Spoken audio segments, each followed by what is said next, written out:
All right, so in nature, as we look out the window and we see nature, all right, we see two modes of reproduction. And this is evidence-based. In other words, so far of the millions of species that we have discovered, so I've said this before, we have classified so far about 2 million species on Earth out of the estimated 10 to 20 million that there are, all right? So we have about 5 to 10% of the species identified, classified, and of course, when a species is classified in the Linnaean classification of genus and species, and then put into the phylogenetic tree, et cetera, we also find out the basic biology about that species, right? So you can Google any number of species and you get a Wikipedia hit on it, and they'll give you at least their mode of reproduction. And it's either sexual or asexual. Remember the A, the prefix A before the word negates the word, so sexual or non-sexual, right? Sexual reproduction involves fertilization.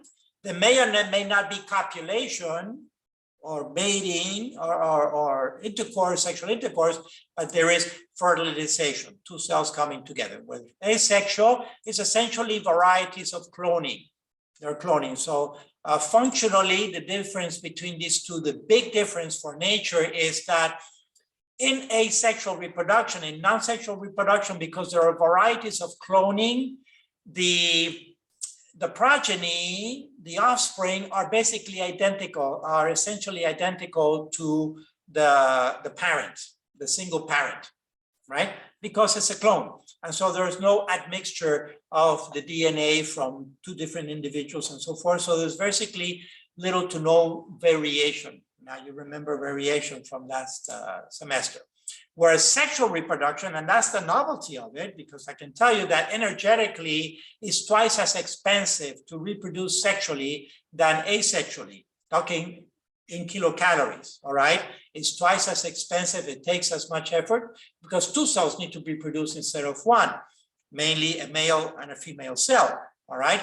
And so overall, sexual reproduction energetically is twice as expensive, takes more kilocalories than asexual. So what's the payoff?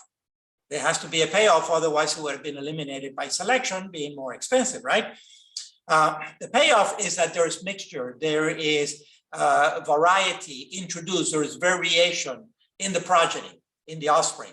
And we see that because, for example, if there was no variety, we would be identical to our parents, and our parents would be identical to their parents or grandparents, literally identical, you know, like twins, like homozygous twins, homozygotic twins, monozygotic twins. And so, and we're not.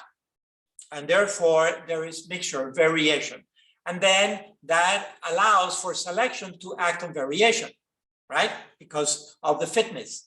On average, when there is variation, there's also going to be a variation of fitness. And so selection has an opportunity to better the species by hammering down on fitness. Okay, so that's a bottom line there. Now, with regards to asexual reproduction, just for the sake of completion, because of my OCD, there are different types of asexual reproduction, but they're all variations on the same theme of cloning. The offspring is essentially the same as the parent. So it depends on the animal, the plant, the bacteria, or the protozoan that is reproducing, or the fungus, right? The different styles. So just to go through them, for example, binary fission, budding, vegetative propagation, sporogenesis, fragmentation and regeneration, cloning, parthenogenesis, and finally mitosis, unicellular mitosis. Right? So let me just give you a few examples of each. A picture says 1,000 words. So here's binary fission. Remember, fusion is coming together, right? Fusion is coming together. So fission is division. Fission is division. Bacteria can split into two, and then the new bacterium will split into two again. And so you get a geometric progression. 1, 2, 4, 8, 16, 32, etc. It ramps up very fast. the number of individuals. Okay, it also happens mostly in unicellular organisms, that grab back group that we call the protozoans or the protists. Paramecium, for example, here's one that's dividing. Some have divided already. Amoebas also, this is a time-lapse micrograph of an amoeba dividing. All right, so from 1, 2. And then each one of these two, when they grow to a specific size, they will split again into 2 more, etc. You get the picture. Budding is when a little side from the original animal, in this case it's a hydra, it's a salenterate or nidarian, fresh water in this case, just like polyps from a coral, for example. They put a little bud that will grow eventually into a new hydra, and then it will break off here. It will bud off literally and become a new individual. Also yeast, which is a type of fungus, right? It's in the fungi, and yeast is used for either making bread or making beer or other nice stuff like that. You see the little bud growing on the side, and the bud eventually becomes larger and then pinches off and then leaves a little scar behind. So you can tell from the old yeast how many buds it gave off with a little scar that it leaves behind. All right, by the scar. Okay. On the side of plants, for example, vegetative propagation is a very common type of plant growth, because again, it's cheaper energetically. So for example, a tuft of grass, if you pull up one of these tufts of grass from the lawn, you get a whole string of them, right? Because there are these runners in between. Well, each runner is actually a new shoot that when it goes into the ground will generate a new plant by asexual reproduction. So the new juvenile plant that comes out is essentially identical to the single parent where it came from, because they are essentially the same cells. Okay, so the DNA there is the same genome package, and so there's no variation. Unless there is a spontaneous mutation, for example, that would be a source of variation, but that's rare. So these tufts look pretty much like each other because they're all clones. All right, so as an example, in plants, vegetative propagation is a very common way that plants reproduce. Plants also reproduce sexually, by the way. It's interesting that in this diagram, they use a flowering plant because the flower is a sexual structure of the plant. And that is sexual reproduction that involves egg and pollen and so forth and fertilization. But that's not being shown in this diagram, okay? Or that's not being addressed. Okay, going forward, in fungi, for example, there is what is known as alternation of generation. They go through the spore cycle, and the spores by mitosis will generate what are known as sporangia. Sporangia will then produce gametes, which is sexual.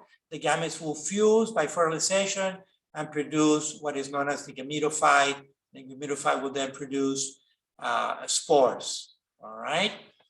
And so this is the cycle in fungi that is called sporogenesis. It also happens in moss and ferns. In other words, the more primitive plants. And it's an example of asexual reproduction in fungi and lower plants. What's the phase after gametes? Oh yeah, so we got the sporophyte and gametophyte. So the gametophyte, I think I said it backwards. The gametophyte is the one that produces the gametes, and the sporophyte is the one that produces the spores. All right, so what is shown here in the tan, the gametophytes produce the gametes, the sporophyte produces the spores. It's interesting that the gametophyte, of course, is N. We'll get into what this N means. This is not shown, but this should show here 2N. So there's a meiosis process here. We'll get to that in a little while. Just an example of asexual reproduction in fungi, sporogenesis, and also lower plants, mosses, and ferns. Back to animals, fragmentation and regeneration. Like starfish, for example, when a starfish loses, breaks off an arm, all right, it will grow back the arm. Sometimes it gets confused and actually grows two arms for one. Smaller, typically they're stubby, they're smaller than the others.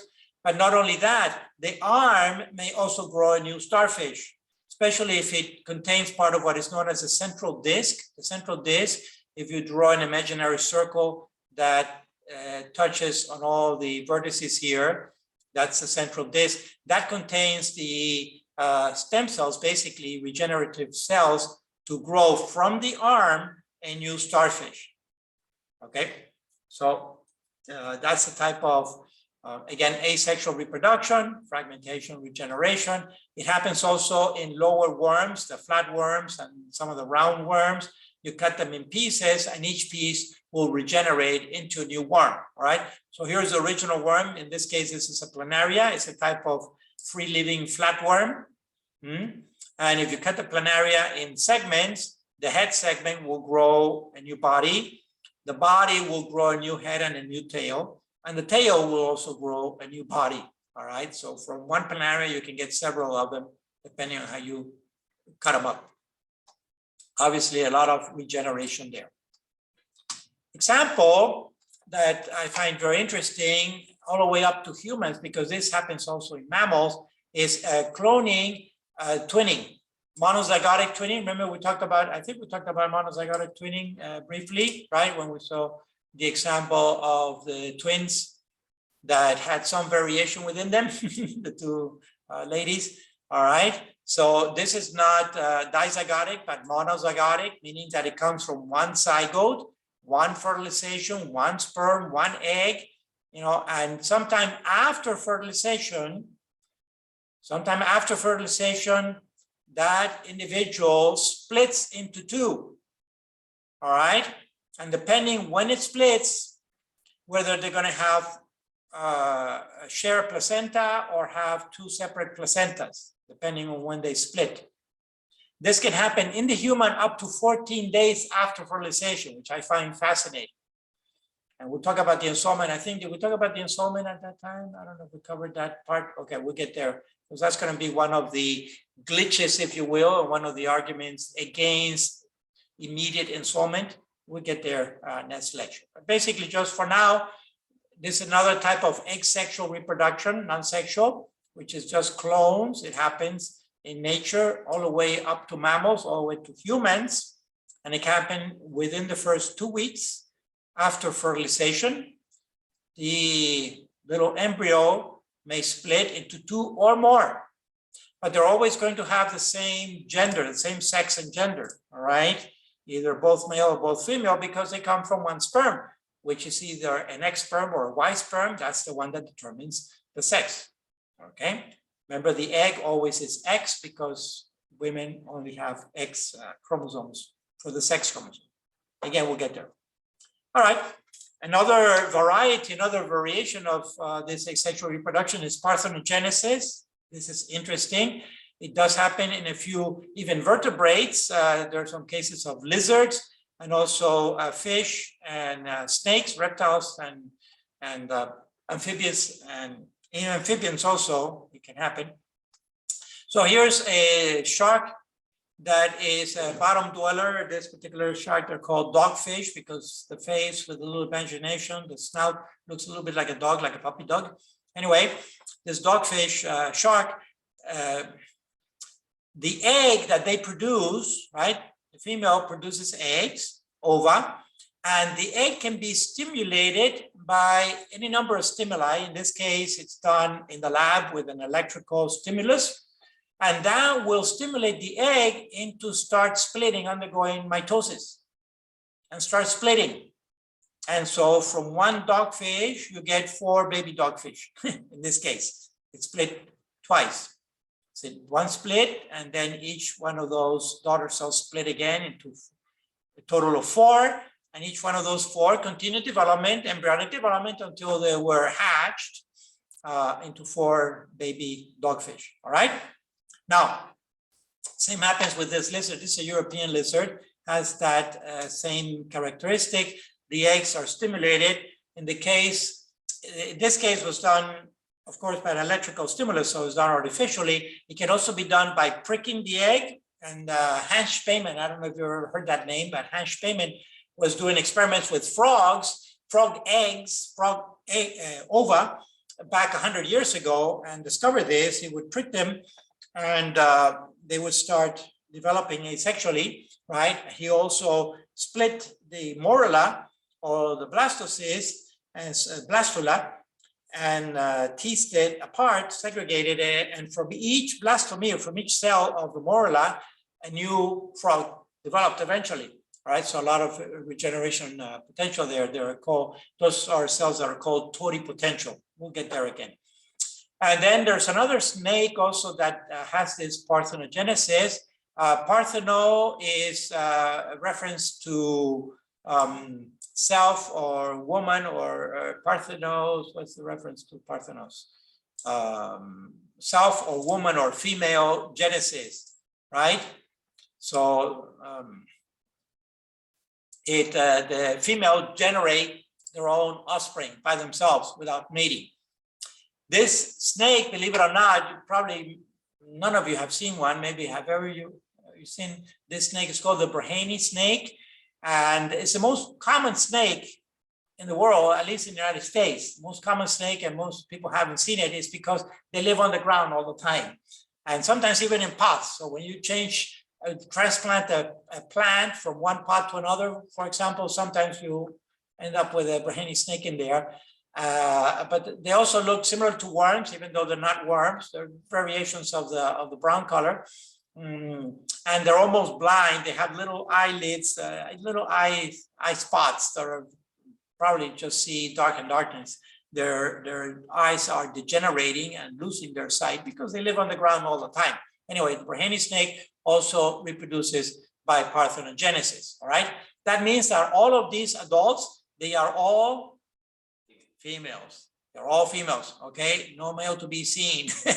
And maybe we are heading that way too, because it turns out that the Y chromosome, that's why it's so small, it's disappearing. It's losing, it's basically got very few genes, the SRI gene, the SER gene, and it's disappearing. So when the Y chromosome is selected out of mammals, will become parthenogenic, maybe, but that's the end of males, okay? Not in our lifetime. Okay, so finally we get to mitosis. Good old mitosis, which is happening all the time.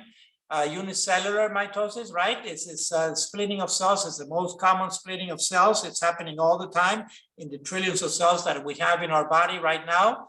Organs and tissues are being replaced by new cells. So a mother cell splits into daughter cells. That's just the language. There's no sexism implied there. It's just one mother cell typically splits into two daughter cells.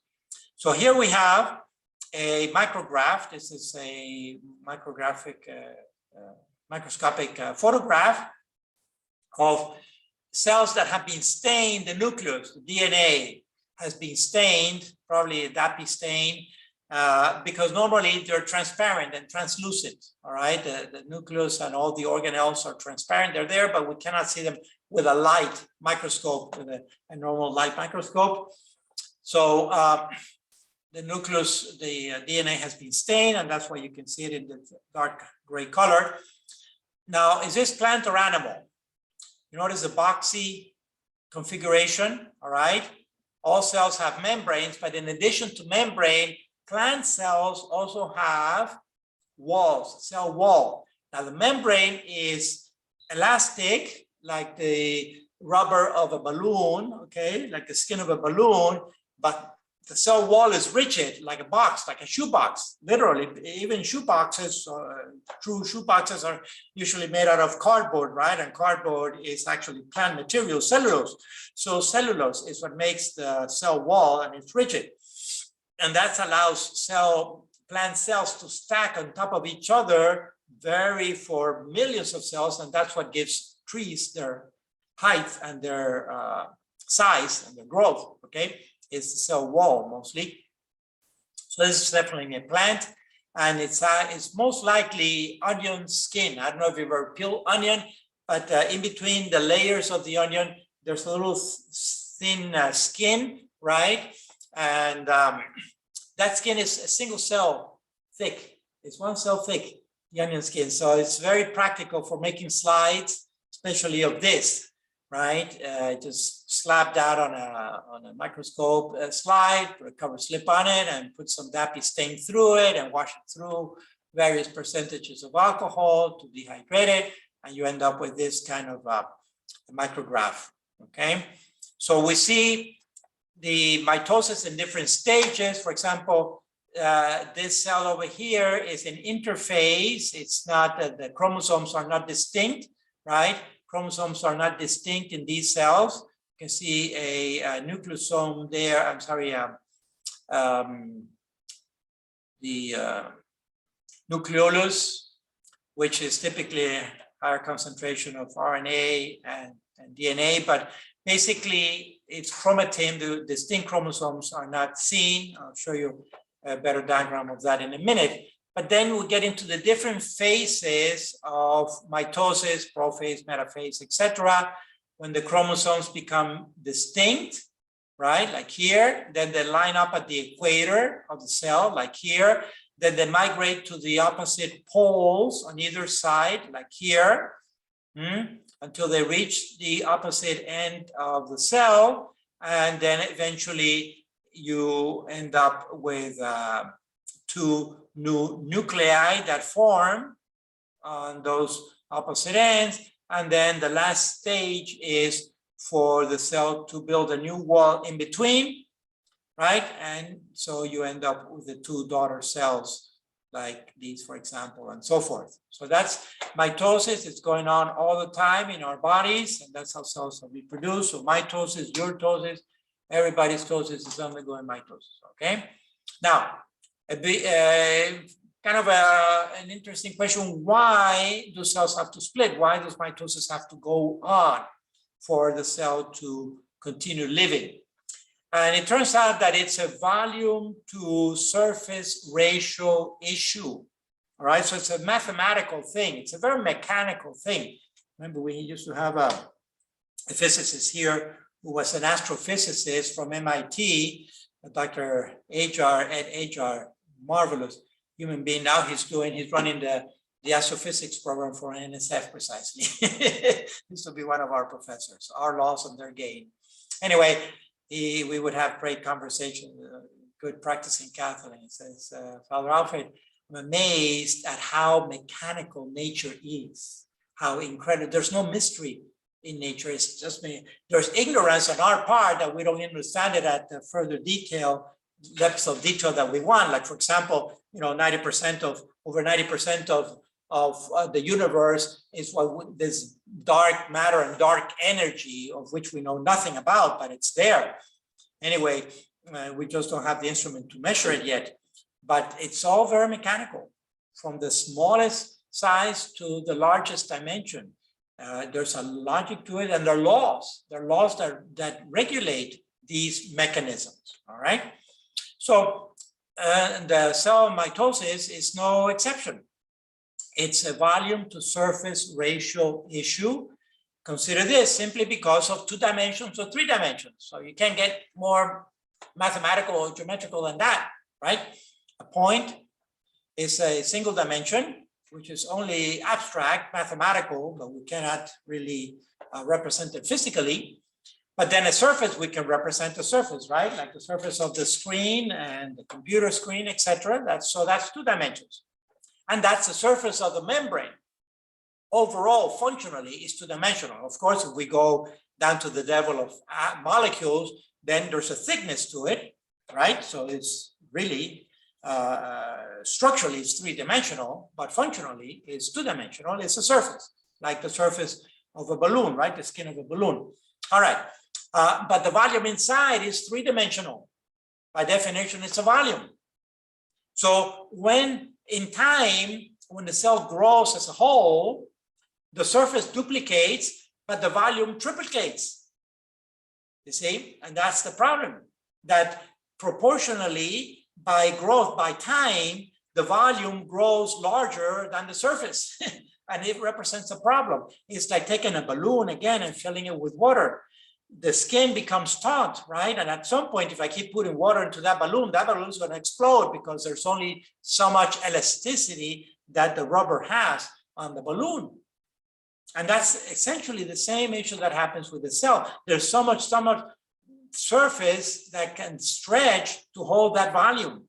But as the cell is metabolizing and absorbing water from the environment and so forth and growing, at some point, if the cell doesn't split, it will burst and lyse and die.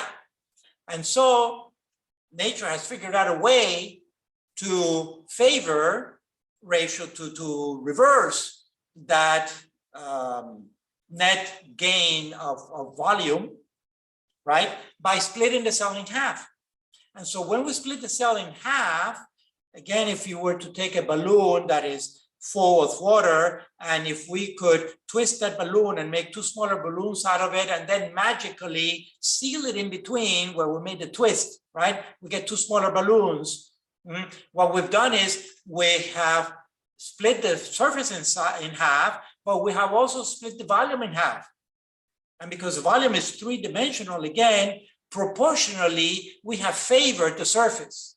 We have favored the surface ratio to the volume, all right? And that's essentially what the cell does. It splits in half so that it gives an advantage, let's say, an added net to the surface. Until then, the two daughter cells will continue to metabolize and start growing until they reach the size of the original mother cell, which is a specific size for each tissue. And at that point, it will have to split again or burst. All right. The downside of the positive side of mitosis is that it saves a cell. And in fact, it makes two cells out of one. All right. So metabolism can continue in the organs and tissues of the body, of whatever body. The downside is that the two daughter cells originally are smaller, or half the size as the mother cell, which means that each one individually is only metabolizing half of whatever products. Think, for example, of the pancreas that is making insulin, right? Well, those daughter cells originally are smaller, so they're only making quantitatively half the insulin that the mother cell was making. But give it time, they will grow to the size of the mother cells. And that time could be a matter of minutes, hours, days, weeks, months, or years.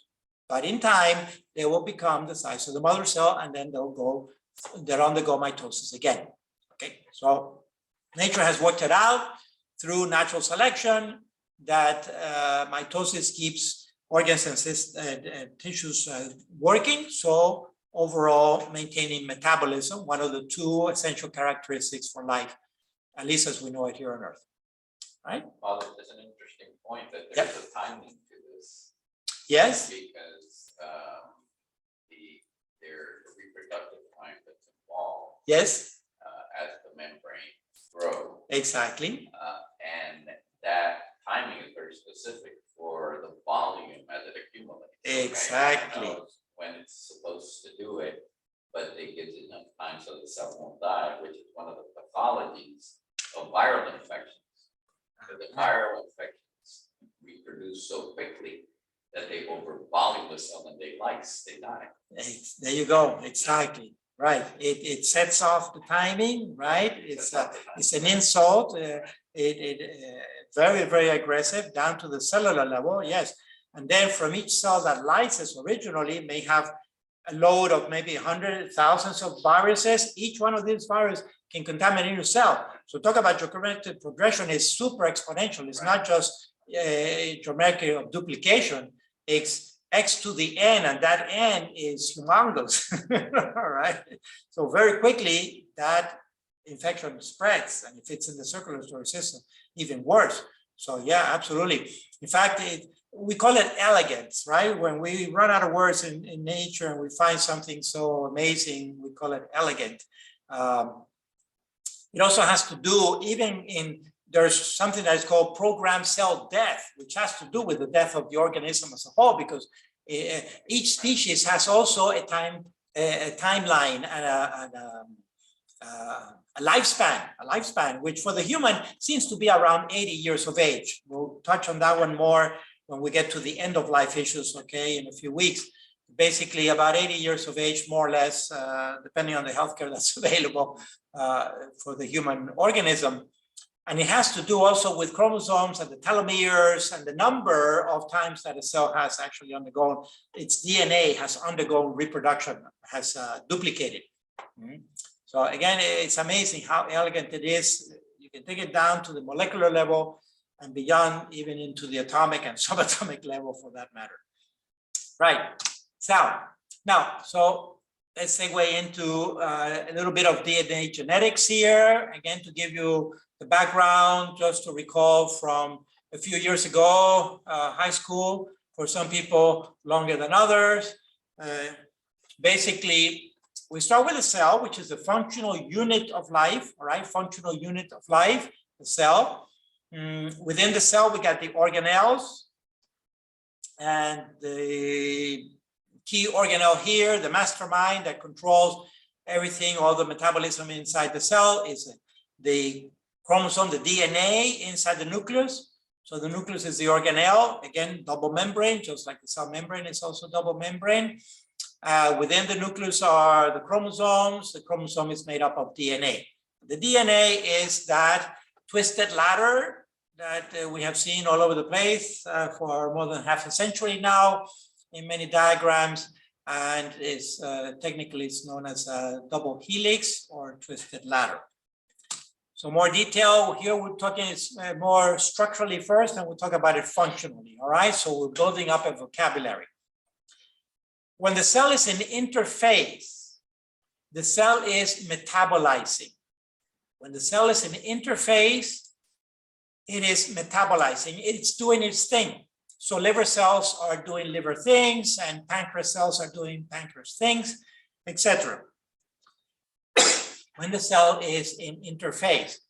And so that tells you that inter is in between phases. The phases are going to be basically the phases of mitosis, or in the case of sex cells, of the gametes, it's meiosis, which is a double mitosis. We'll get there. All right, so most of the time, most cells in the body are in interphase. In other words, the body is metabolizing. It's doing its thing, life. It's keeping us alive, all right? When the cell is in interphase, the DNA is in the matter of chromatin, which is a reference to a colored thing. Chroma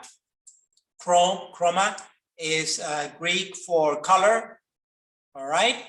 And that's because in primitive microscopes, close to 200 years ago, when the cells were being visualized for the first time under light microscopes, meaning that light was literally going through it, the cells look transparent, but the nucleus, because it has a higher density of the nucleic acids of the DNA, it refracted light a little bit, so it looked like a little darker blob that was in there, a little darker or shady blob, all right? So it said it has some color to it. With imagination, it had some shade of gray. That was the color. And so that's where chromatin comes from, the origin, the etymology of the word, all right? These, of course, are one of the four main groups of macromolecules. Remember the four main groups of macromolecules or organic molecules? The nucleic acids, DNA and RNA, nucleic acids. For completion, the other three groups are proteins, carbohydrates, and lipids, all right, which also make up the cell. So the nucleic acids, DNA and RNA, they're macromolecules, they're organic molecules, meaning they have carbon and hydrogen. All right. Now, when the cell is dividing or phasing, right, when the cell is phasing through mitosis, the four phases of mitosis, then the cell is undergoing cell division. And that's when we get the most compaction of the DNA, we get distinct chromosomes. Distinct chromosomes. So this is the difference here. The diagram to the left represents the cell in DNA in interphase, which is chromatin. It's a single molecule. It's a single molecule. So if I were to dip in there with some magic tweezers that would pull out just one of these strings, dip in there with a magic tweezer through the nuclear pore and pull out one of these yellow strings. Think of it spaghetti inside a bowl. And I keep pulling and pulling and pulling and pulling. Eventually, I'll pull out all of the DNA in there because it's a single molecule. I'll pull out all that yellow spaghetti DNA because it's a single molecule. Imagine the millions of atoms, billions of atoms in that one molecule. Compared to H2O, for example, that has 3 atoms, right? Or CO2 that also has three atoms. Single molecule, so chromatin is a single molecule. It's amazing. It's probably the largest, probably the largest macromolecule there is in nature. Okay, so it's compacted, but it can undergo further compaction, meaning condensation of the DNA, shut down. When the cell is going to go into cell division, meaning mitosis or meiosis, all right? Then this chromatin chops up into a discrete number of segments, and it's always the same number for a particular species. In the human species, it is 46 chromosomes, 46 segments, actually 23 pairs because they're paired, all right? There's a duplication, there's a duplicate sequence. All right, so when the chromatin is about to undergo, when the cell is about to undergo cell division, one mother cell to 2 daughter cells, a lot has to happen to that DNA so that the daughter cells end up with the same quantity and quality of DNA as the one mother cell. Already your intuition is telling you that a duplication has to happen because 2 daughter cells is twice as one mother cell, all right? So duplication has to happen, but also we have to maintain the integrity in the quality. In other words, the information inside the DNA, because the 2 daughter cells have the same DNA information, have the same genome as the mother cell. It's the same species, okay? So a lot is happening structurally and functionally to the DNA for that split to happen, for that mitosis to happen. Most of it happens before the actual split, in the latter part of interphase. And 2 things happen. First of all, the chromatin spaghetti chops up, in the case of humans, into 46 pieces, 46 segments. And each one of those segments coils further in, twists even further in, to condense it to the maximum condensation possible. And that's when we get the 46 discrete chromosomes, 46 chromosomes. All right. Now it happens that these chromosomes are in pairs. We'll get there, give you some more thinking about that. But basically, these 46 segments are the most condensed that the DNA can be, right? And it is, in the case of humans, normally 46 or 23 pairs. Now, here is a chromosome, one chromosome represented, but this chromosome has already duplicated. So structurally, a few words for excess of detail. This whole thing, this X, is one chromosome, one condensed chromosome, which has already duplicated, all right? So it's got 2 alleles. An allele is a side, go vertical. All right, so think of 2 hot dogs that are tied together. All right, the 2 hot dogs tied together, that's a single chromosome, it's a complex. Each hot dog is an allele. They're tied together, the center, by what is known as a centromere, more or less on the center, more or less, in the mid-region. Could be up or down, okay? In the mid-region, that's called a centromere. So we got 2 alleles, and each allele is basically a duplicate, right? So you got DNA information here, and there is a duplicate over here. The ends are called telomeres, and each one of these 4 arms or legs. For the detail, the shorter one typically is called P, and then the next one is called Q. The longest one is called Q. That's just too much. But the important thing is that this is one chromosome which has already duplicated, and therefore we have 2 alleles tied together, held together by a centromere. All right, we're still in the structure of the thing. All right, let's go down to the molecular level, more or less. The DNA twisted ladder or double helix. Okay. So this is now where the information is stored. Talk about elegance. This is how the information is stored. Think of a ladder, just one of those good old aluminum ladders, okay? And grab it by each end and twist it in opposite direction. Boy, we're strong to twist that aluminum ladder. I think maybe it's made out of rubber. But we twist it and we get a twisted ladder. So we got rails and rungs. The rails are parallel to each other. All right? They're parallel. They're formed by phosphate atoms and rings, pentose. These are carbohydrates. These are carbohydrate rings. The carbon is not shown in the simplified diagram. Every time you see a corner like that, that's a carbon atom. All right, so that forms the rails. And then the steps, the rungs, are formed by these base pairs. All right? So another name for a base is a nucleotide. So a base is a nucleotide. And there are 4 nucleotides in DNA. Any DNA of the world, of any species, has 4 and only 4 nucleotides, normally. And these are nucleotides: adenine, thymine, guanine, and cytosine. They're represented by the capital letter, ATCG. And they always pair in this way: adenine with thymine and guanine with cytosine to form the base pairs. Generally, normally, they always pair this way. It has to do with a particular molecular structure so that to keep the rails parallel. Now, an easy way to remember this is that the straight letters in capital, the straight letters pair together. So A and T are straight, pair together. And the curved letters pair together, C and G. That's just an easy way to remember the pairing, ATCG. All right? There's a lot of elegance in here. It's amazing, the compaction of information. Because if we know one side, one sequence, we know one sequence of the DNA ladder, we can deduce the opposite sequence. Because whenever there's a T, opposite will be an A. And when there's a C, opposite will be a G, etc. All right, so that's what we say they're complementary pairs or complementary pairs.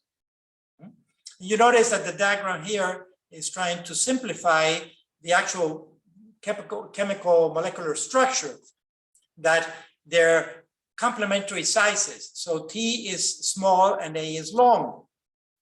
And G and C are kind of the same size, but they have triple bond instead of double bond, hydrogen bond. So that's why they have to pair together. And when they do pair together, they keep the rails parallel. So it doesn't kink out or in. You see, the rails are parallel. Only with this kind of pairing, this formation. And that's where the DNA, that's where the information is stored of the whole species. That's the genome. The 3 billion base pairs, that's what we're talking about, 3 billion base pairs that form the human genome. And for every species, it defines a species down to the molecular level. So that's where the DNA, that's where the information is stored, the genome, what we call the genome. And that is essentially what is passed on from one generation to the other, whether it's in mitosis or meiosis, which is double mitosis with a split, with a twist. So the package of information is the DNA, and that's all that the next generation needs for it to develop into a new individual of the same species. And that is conservation of the species, all because of this particular structure of the DNA, all right? And this must have happened very early in evolution, probably around 8 billion years ago, 4 billion years ago, pretty soon after life began with those protobionts, going through an intermediate stage, excuse me, of RNA, which is less structured than this. It's a single strand and it loops over and it forms hair loops and so forth, hairpins. until eventually it's stabilized into DNA, which is an extremely stable molecule. All right, forward. A little bit more of the structure, and then we'll look at function for a moment. This is all about compaction. Remember the DNA, the chromatin spaghetti, pull this guy out of the nucleus. And if I were to pull that chromatin spaghetti out, single molecule, trillions of atoms, and stretch it out in front of me, how long will it be? About 6 feet, 2 meters, 6 feet. All right. This is 1 meter, about a yard, 3 feet, 1 yard. So 2 of these would be that molecule. Incredible, humongous. How do we fit 6 feet inside a nucleus? You know, the cell is already microscopic, and the nucleus of that cell is super microscopic. How am I going to fit 6 feet into that nucleus? It's called compaction. All right. Again, we use these words that mean a lot. Single word. Compaction is packaging the DNA inside the cell. So we begin with the base pair, stable, DNA double helix ladder. All right. That's the first level of coiling, a coil or a twist. So it's a twisted ladder. That twisted ladder, long, long molecule, is flexible. All right.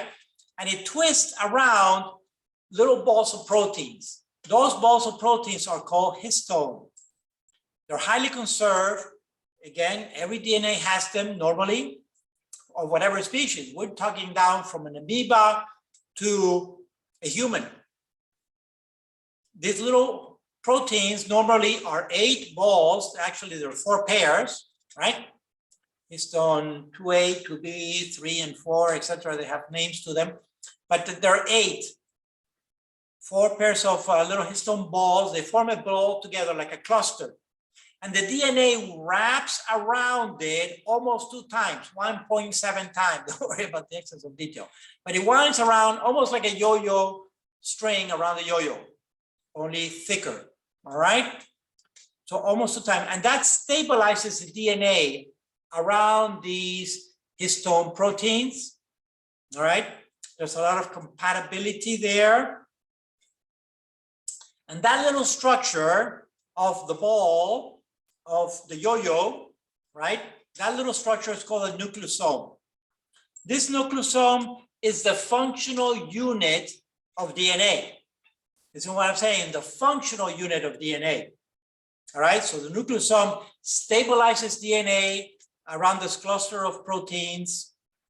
And so we get into a second layer of compaction, of coiling, of twisting. Now, I always forget to bring a rubber band. I have a rubber band, look at that, amazing. Okay, so you take a rubber band, right? Think of it as the ladder there, the rails of the ladder, the rungs are missing, imagine them. And then I start twisting in opposite direction, it starts coiling, see? So that's the first level, that would be like the twisted ladder there. But if I keep coiling, all right, if I keep coiling, I start getting coils of coils. That's the super coiling, all right? I get coils of coils. And if I could keep coiling that again, if this rubber band were 6 feet long, and I keep coiling and coiling, I get a third layer of coiling on top of that. And it's just compressing this rubber band into a little wad. Okay, and that's what happens with DNA. Those nucleosomes coil upon themselves into what is known as a 30 nanometer fiber. Don't worry about that. Then that keeps coiling on top of itself some more into the 180 nanometer fiber and so forth, until eventually coil upon coil upon coil upon coil, we get the actual chromosome, which is the highest condensation possible. Now this I did forget to bring, which is a piece of paper. Here's a piece of paper. It's an old chemistry exam. There it is. Okay, So did I do this before? The compaction level, I don't know. But so coiling is similar to folding upon itself. So I fold a sheet of paper, normal sheet of paper in half, right? So that's a coiling of two, or splitting or folding it in half. I fold it again, so now I've got four surfaces, right? 4, fold it again, that's 8. Fold again the piece of paper, that's 16, or so there are 16 surfaces now, right? Fold it again, you notice that the paper is getting smaller. Fold it again, that's 32. Now there are 32 little pieces of paper here, surfaces, and it's smaller than the original 8.5 by 11 inches. What is it, 32? Fold it again, 64, right? Okay, so that's 64 fold, 64 fold. That's as much as I can fold it. Anyone happy to try and fold that again? Good luck. Without a pair of pliers. So 64 times, right? And the sheet of paper became that small. Now, the compaction level here is about 10,000 times. That's what it takes to get 6 feet into the nucleus of a cell. It's about 10,000 compaction, all right? So that's super coiled in there. That means that most of the DNA is shut down most of the time. Most of the regions of the DNA, the information is shut tight and it's not available for transcription that we'll see a little further down, all right? It's being preserved. It's like an archive, and that archive is shut tight inside a safe, which is the actual coiling, the compaction. All right, so nucleosome is a functional unit of DNA, and the bigger structure, what we call the chromosome, is a supercoiling of the DNA, a compaction ratio of about 10,000. Another interesting thing about the structure is that the rails are parallel, but they are anti-parallel. In other words, you notice that the letters here are going in one direction, T, A, C, T, C, right? But in the complementary strand, they're going in the opposite direction. That's why they're represented upside down. G, A, G, T, A. All right, so the complements, the rails, they are parallel, but they are anti-parallel. They go in the opposite direction of reading the information. All right, so we have to be careful about that. That's just another characteristic of the DNA. And that is really what Watson and Crick were missing to be able to elucidate finally the double helix structure of DNA, which they kind of stole from Pauling and Rosalind Franklin also, who was doing the DNA crystal structure in Great Britain, and she died of cancer for that because of the exposure. They didn't know back then that it was cancer causing. There was a whole team really that they should all have gotten the Nobel Prize. Anyway, so this is the structure of DNA, all right? Now, let's talk a little bit about the function of DNA, structure and function, form follows function, right? The shape of the thing is according to the function of the thing. DNA, double helix, has a double function depending. If the DNA is an interface, in other words, chromatin, then it is directing metabolism. Essentially, it is making proteins that will be involved in metabolism, body functioning, right? Like enzymes, for example, which are types of proteins, right? And that's what we call the central dogma, transcription, translation. We'll look at it in a minute. Or when the DNA, when the cell is reproducing, undergoing mitosis or meiosis, DNA will shut down, will compact to the most possible, will become distinct chromosomes, and then the cell will undergo reproduction. And that, at the DNA level, that process is called replication, which is just a fancy word for duplication. All right? So it depends. It's in situ, you know, depending on the circumstances. If the cell is metabolizing, then the central dogma is taking place, transcription, translation. Or if the cell is undergoing reproduction, mitosis or meiosis, then the DNA will undergo replication and stop metabolizing, because this event takes the whole effort of the cell for it to happen. Okay, so let's look at replication first. Like I said, replication is just a fancy word for duplication, right? And dupli tells us that there's a doubling going on. Now, let me say this. Some people get confused. When we start talking about numbers, for some reason, our minds doesn't like it. All right? So just to get some basic concepts clear, because like I say, the numbers don't lie.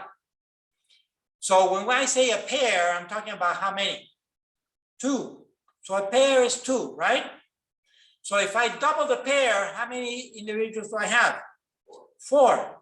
So we're going to go from 2 to 4, and that's essential to understand DNA replication, to understand mitosis, and to understand meiosis.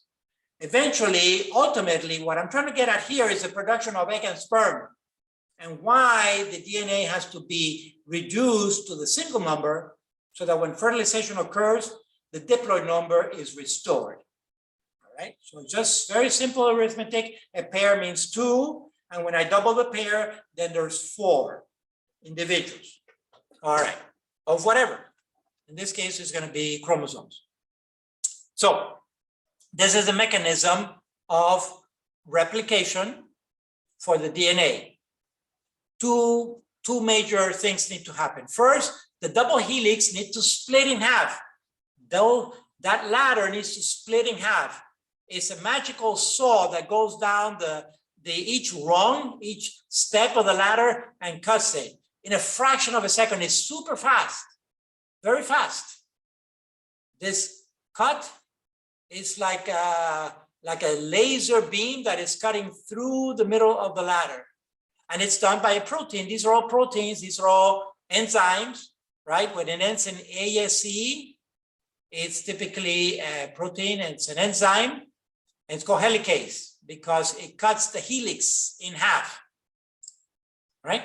So now I end up with the 2 strands, with the complementary strands. There's a leading strand and a lagging strand. Don't worry about that, too much technicality, but basically you see how they're being read in opposite direction because of the anti-parallelism.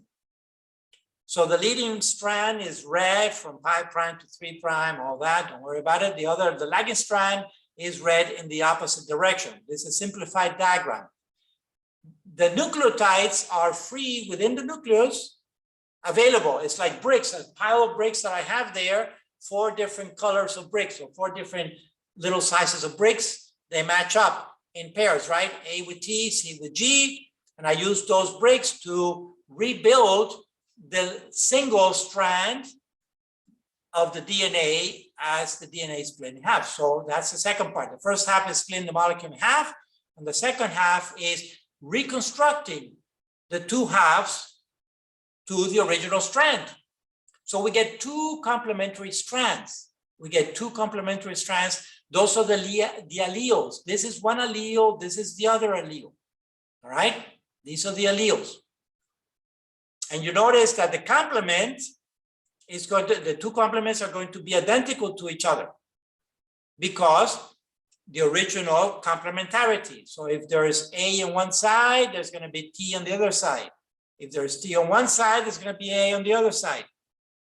And so the complements match each other. They're duplicates, right?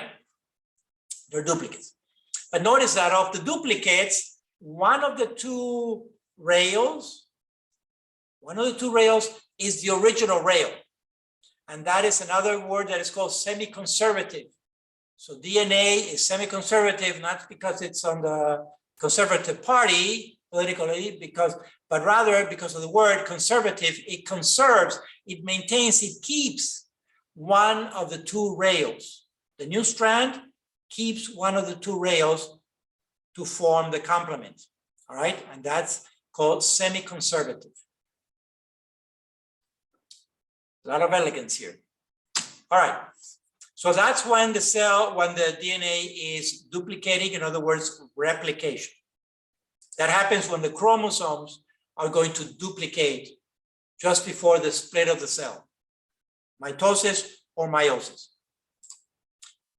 If, on the other hand, the cell is metabolizing, then the DNA is not replicating, not duplicating, but rather it's being transcribed. Because, see, I should, the DNA never leaves the nucleus normally. It's protected. It's inside the safe. But the safe has these little windows, these pores. And RNA can fit through the pore and come out of the nucleus with the information. It brings a copy, it brings a transcription of the DNA. That's what the RNA does. All right. So that's part of the central dogma. This is the central dogma first, the big picture, and then the detail. Central dogma is going from DNA to RNA and from RNA to protein in two steps. Sorry. The first step is called transcription from DNA to RNA. And then the second step is called translation from RNA to protein. See, because we're changing molecules. DNA and RNA are nucleic acids. These two guys are nucleic acids, right?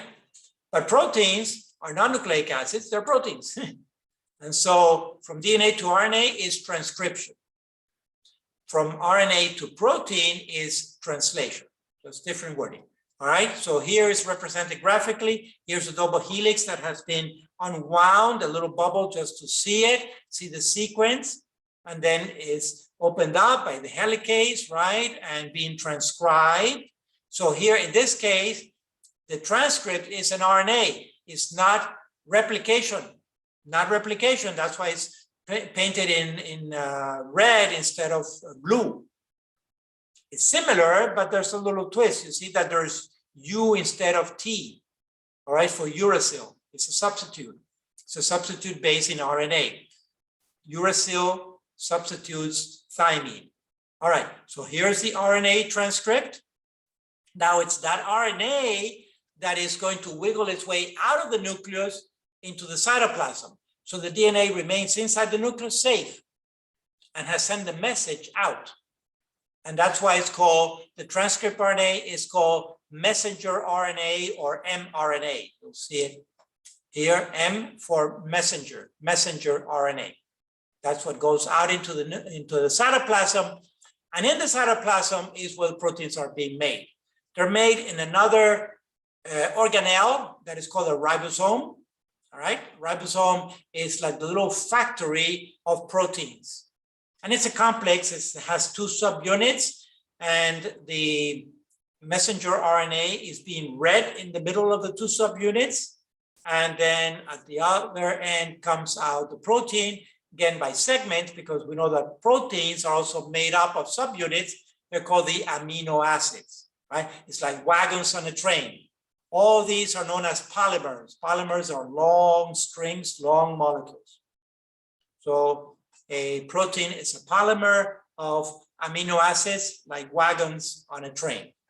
Okay, that happens in the ribosome, which is the organelle in the cytoplasm of the cell that makes the proteins. It needs the information, what kind of protein to make. So the protein, there are many thousands of different proteins depending on the sequence, depending on the RNA sequence. And that sequence is the genetic code. That's genetic code.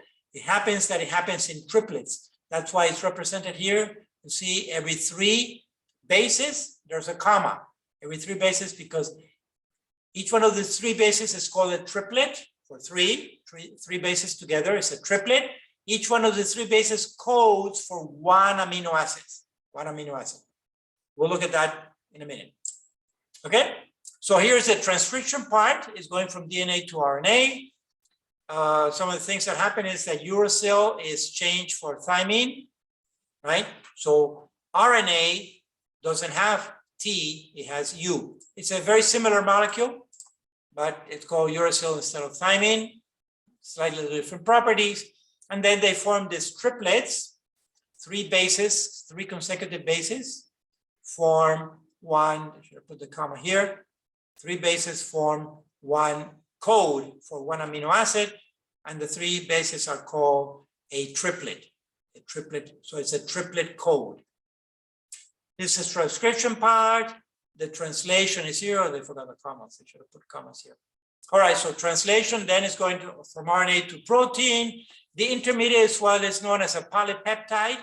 A polypeptide is like a subunit of a protein.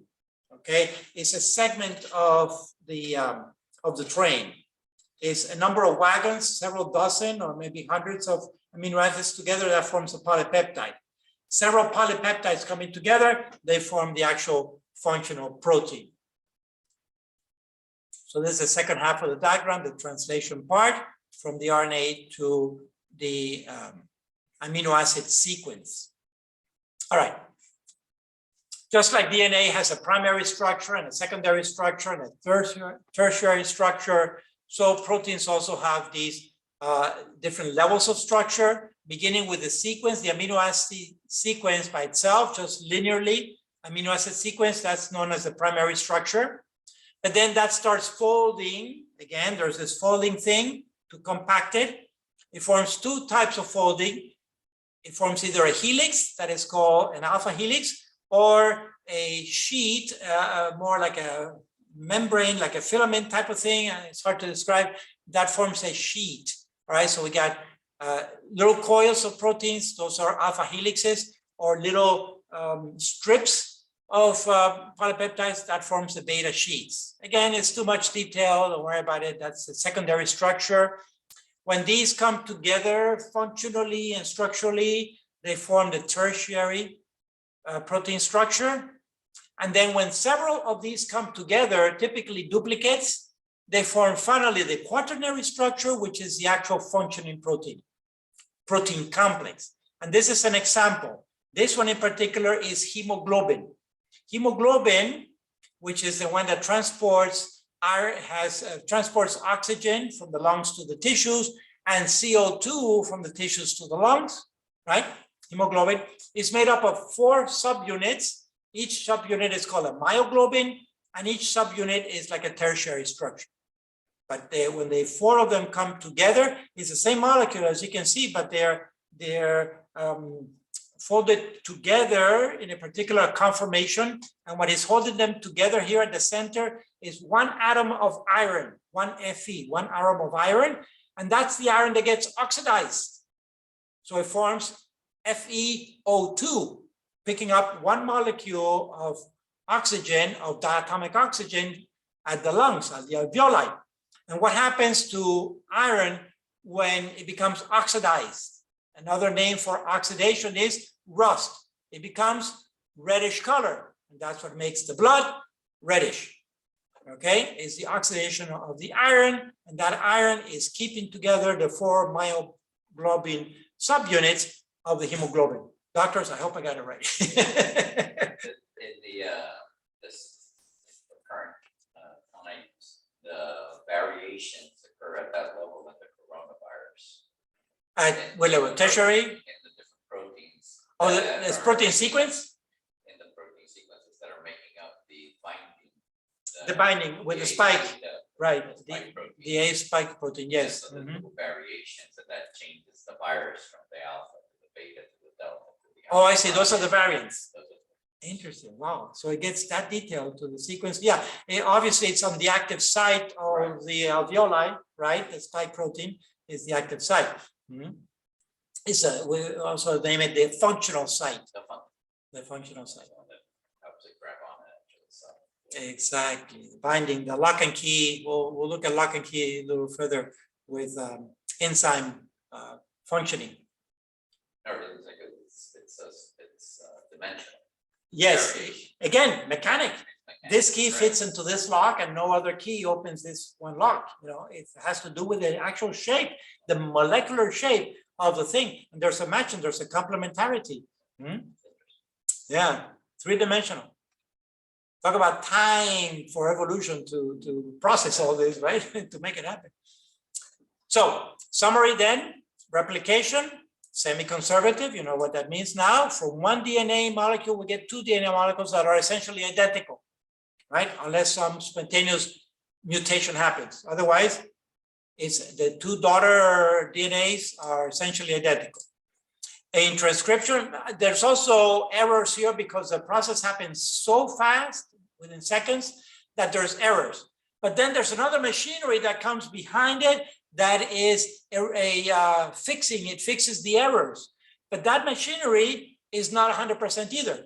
So let's say that we had 99% accuracy or 99.9% accuracy on the first pass.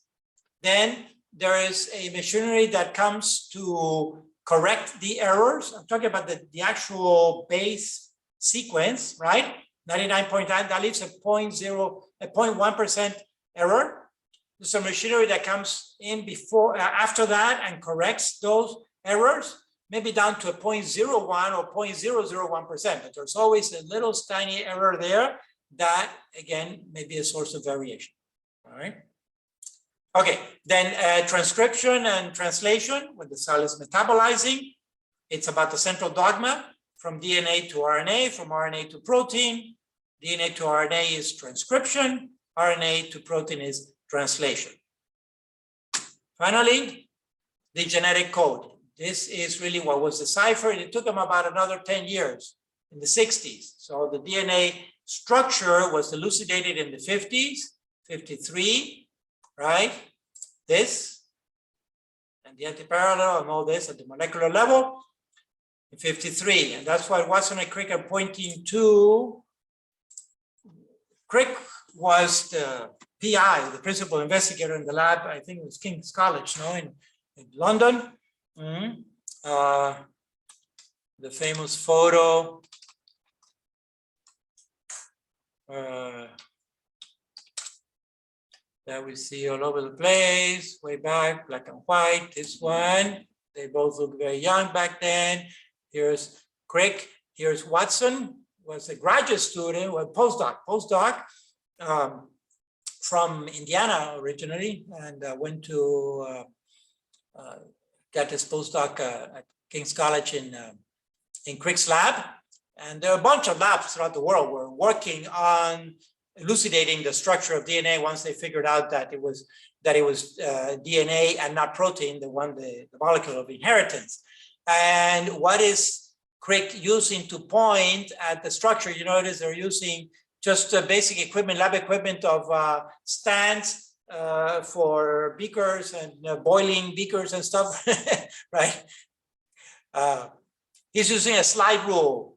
Some of us who are ancient remember the slide rule. That's before the calculator. It's an old slide rule he's using to point at the structure.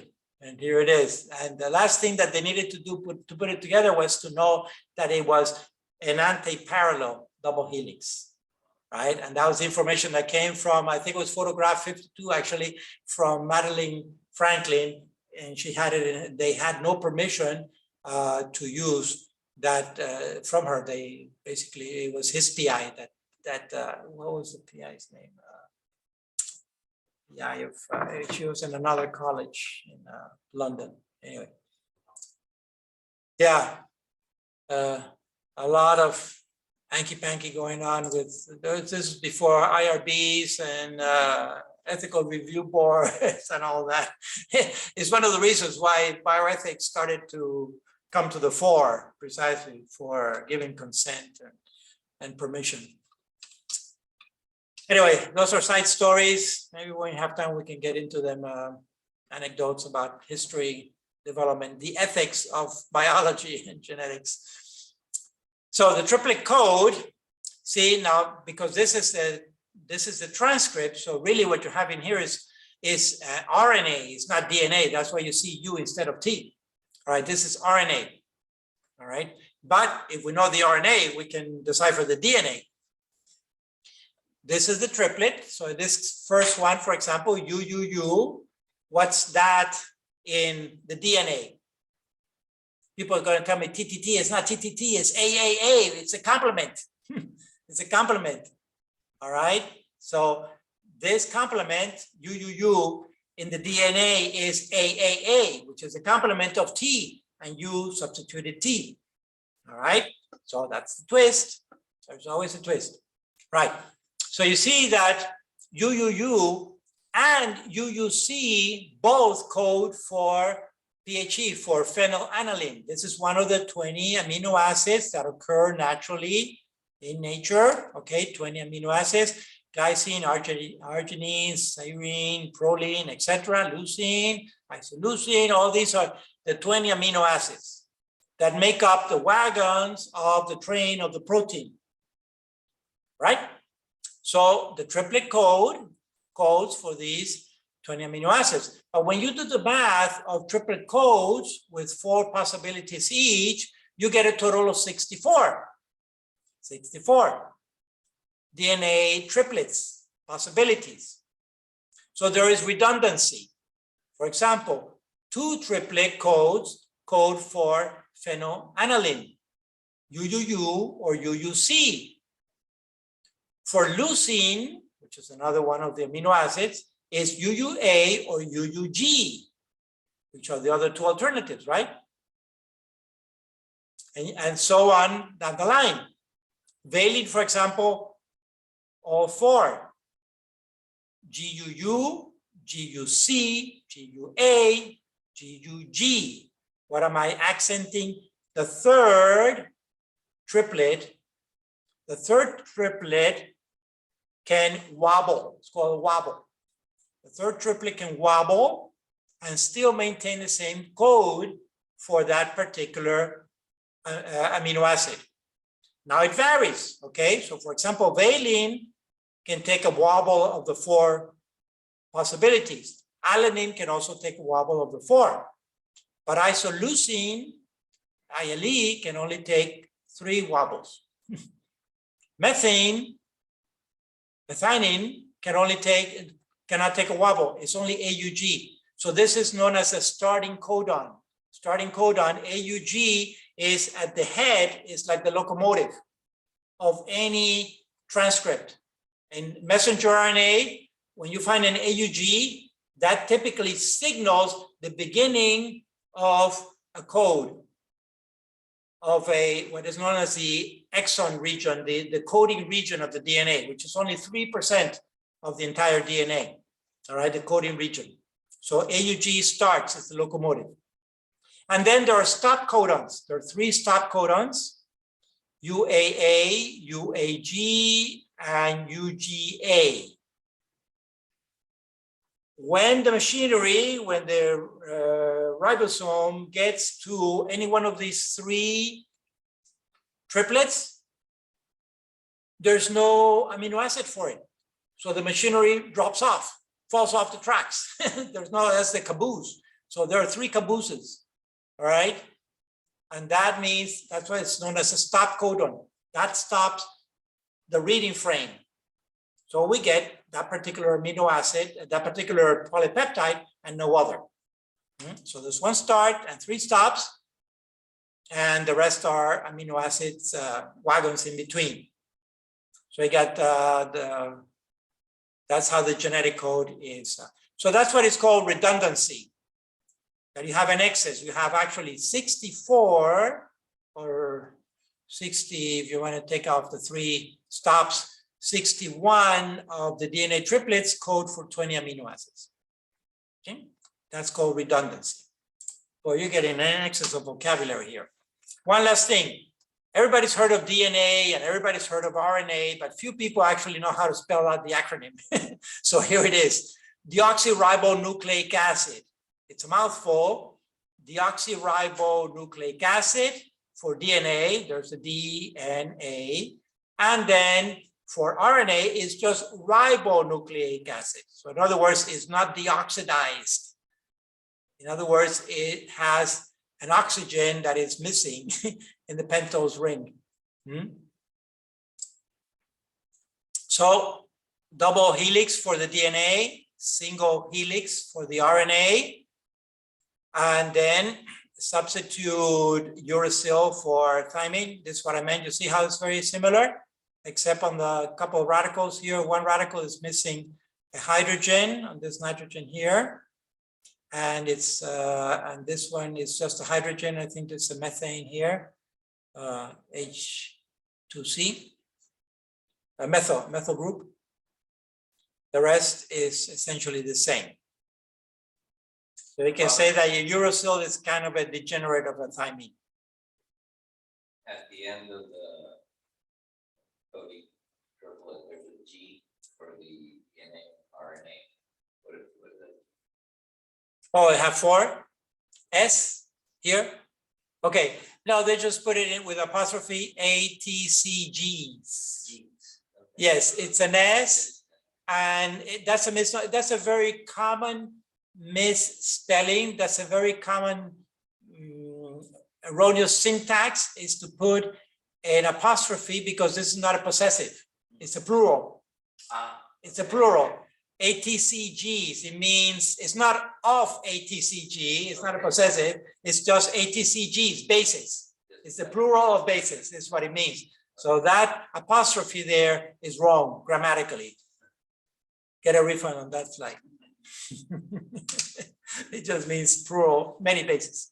All right, so mitosis then, only one cellular split from one cell, 2 cells. It maintains a diploid number of chromosomes, so 2n, that's what we call 2n, diploid number.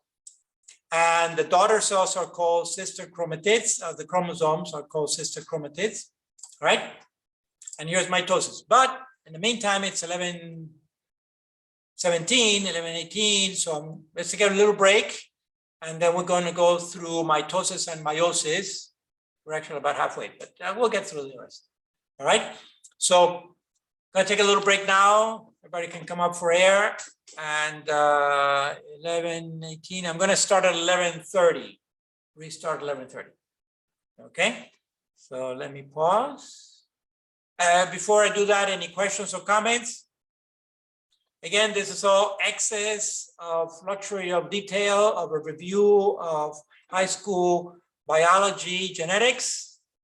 And now we're gonna get into the nitty-gritty. So pause recording. Okay, hello, back a little after 11:30 here, so I'm gonna get started again. Yeah, it's recording. All right, so we're going to get into now the whole preamble to fertilization, or we'll go switching over to sexual reproduction as such. And I kept saying that meiosis is the one that produces the gametes, the sex cells, and it's a double mitosis with a twist. So first, a review of mitosis. The big picture, the cell is an interface, the DNA is in the form of chromatin, and the cell is metabolizing. Then when the cell is going to go into mitosis, actually, the 4 stages, prophase, metaphase, anaphase, telophase. Too much detail, don't worry about that. Basically, here is the DNA replication, right? See, the chromosome pairing, they line up at the equator, they move to the opposite poles, and then finally the 2 nuclei are reconstituted. And then the cell pinches in the middle. This one is known as cytokinesis, is the cell pinching in the middle to 2 daughter cells. Review this again in a little more detail coming up. Basically now we're going to get into sexual reproduction and involves fertilization. And then toward the end, just some highlights about embryonic development. So, sexual reproduction, again, involves fertilization, mentioned it many times.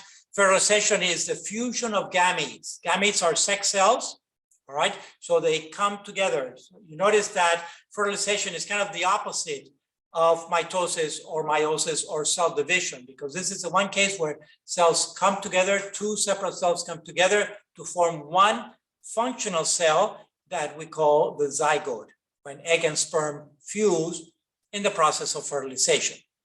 So at fertilization, the diploid number is restored. This is the bottom line about the process of fertilization, is that the diploid number is restored, what we call 2n. N being the single number of chromosomes. All right, n is a number of chromosomes.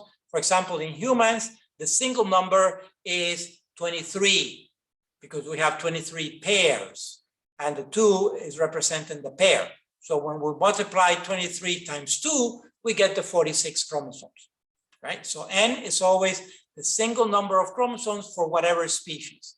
In the humans, happens to be 23. In the chimp, our closest cousin phylogenetically speaking, it happens to be 24. So they have 48 chromosomes. They have 24 pairs. One pair of chromosomes extra doesn't make them more intelligent. All right, so gametes are the sex cells, egg and sperm, and they are produced by this process of meiosis, which I keep saying is a double mitosis with a twist. You'll see it. So review of mitosis, here we go. Start with the cell at interphase, chromatin. Then when mitosis begins, metabolism stops. The DNA condenses into, in the case of the human, the 46 segments, which are the 46 chromosomes. Each chromosome will duplicate, as you will see here. So let me show you. I'm just labeling the chromosomes for ease. How many chromosomes in this cell?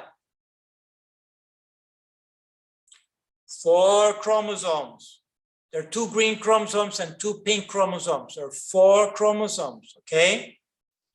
4 chromosomes. Each chromosome has 2 alleles. The hot dogs tied together by the centromere, right? So duplication, replication has already occurred in this diagram. Replication has already occurred. Now, there are 4 chromosomes, but chromosomes come in pairs, so there are 2 pairs. Pair 1, 1A and 1B, and pair 2, 2A and 2B. All right, so 4 chromosomes, so 2 pairs, that's what I'm saying. People get confused with the numbers. A pair means 2, and when the pair duplicates, then there's 4. So to show you the diagram here, what has happened here at the end of interphase is replication. Here's replication. How many chromosomes in this cell? 4 chromosomes, right? It happens to be 2 pairs, large and small. So before replication, it's just a single hot dog. The hot dog duplicates. So when you see the X, the typical chromosome painted as an X, you know that replication has occurred, all right? It's the 2 hot dogs tied together with a string at the centromere, meaning the alleles, the 2 alleles. Okay. So the cell here is diploid because there are chromosome pairs. It's a total of 4, but there are actually 2 pairs. You see, there are 2 long ones and 2 short ones, right? So there are 2 pairs. That's why it's 2n. N here happens to be 2 also. Now, see, DNA replication has happened here. The alleles are also known as sister chromatids. They're known as sister chromatids. So there's a temporary 4n stage. Don't let this confuse you. There's a temporary 4n stage because when you count the diploid cell, it's still diploid with all the alleles. You notice that this cell actually has 8 alleles because it's 2 pairs of chromosomes and each chromosome has duplicated already. So you got double 2 pairs, right? And when you count the individual alleles, you come up with a total of 8. So, Professor, Yes. for the human, then we were talking about 96 alleles. Yes. At the moment. Yes, exactly. That temporary 4 end stage, excellent observation. That's 92, right? 46 times 2. 92. 92, temporarily. Yes. Okay, great. Thank you. All right, excellent. That's also why we end up with more gametes at the end. Instead of 2, we actually end up with 4, 4 gametes for that reduction, the chromatic reduction to occur. You'll see it.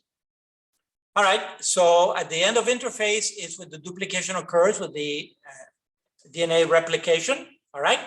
But they're still held together, the alleles are still held together by the centromere. Then what happens is they line up, the chromosomes line up at the equator singly, meaning the chromosomes are not paired. The alleles are paired. The sister chromatids are paired because they're held together by the centromere. But the chromosomes themselves, the chromosome complex, are individually. They line up individually. And when they migrate to the opposite poles, they also migrate individually. So that's where the centromere breaks, and each sister chromatid would go to an opposite pole. All right. And that's where you have the 4 chromosomes that represent the 4 that you started with. That's why that duplication has to happen before the split. So that when the split happens, the daughter cells end up with the same number of chromosomes as the original single cell.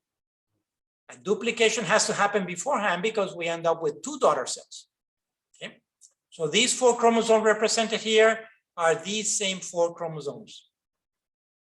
Too large, so it's not too clear to be, there should be 2 large ones, 1 green, 1 pink large, and 2 small ones, 1 green and 1 pink small. So chromosome pair 1 and chromosome pair 2. In fact, I should relabel these. It's wrong because normally we say the number 1 is the biggest chromosome, the longest chromosome. So here I have it correct, here I have it incorrect. I need to change numbers around. The long one, so I'm saying the long one should be number 1 and the short one should be number 2 to be consistent with the nomenclature. Moving forward. So to put it in context of the cell cycle, all right. Cycle itself, this is interphase, you see interphase here. It goes through 3 phases. The G stands for growth, growth 1, and then synthesis, growth or gap. They also say gap 1, gap 2. There are checkpoints here to make sure that the DNA is ready to move to the next stage. Synthesis, this is where replication occurs. You see, chromosomes here are in singles.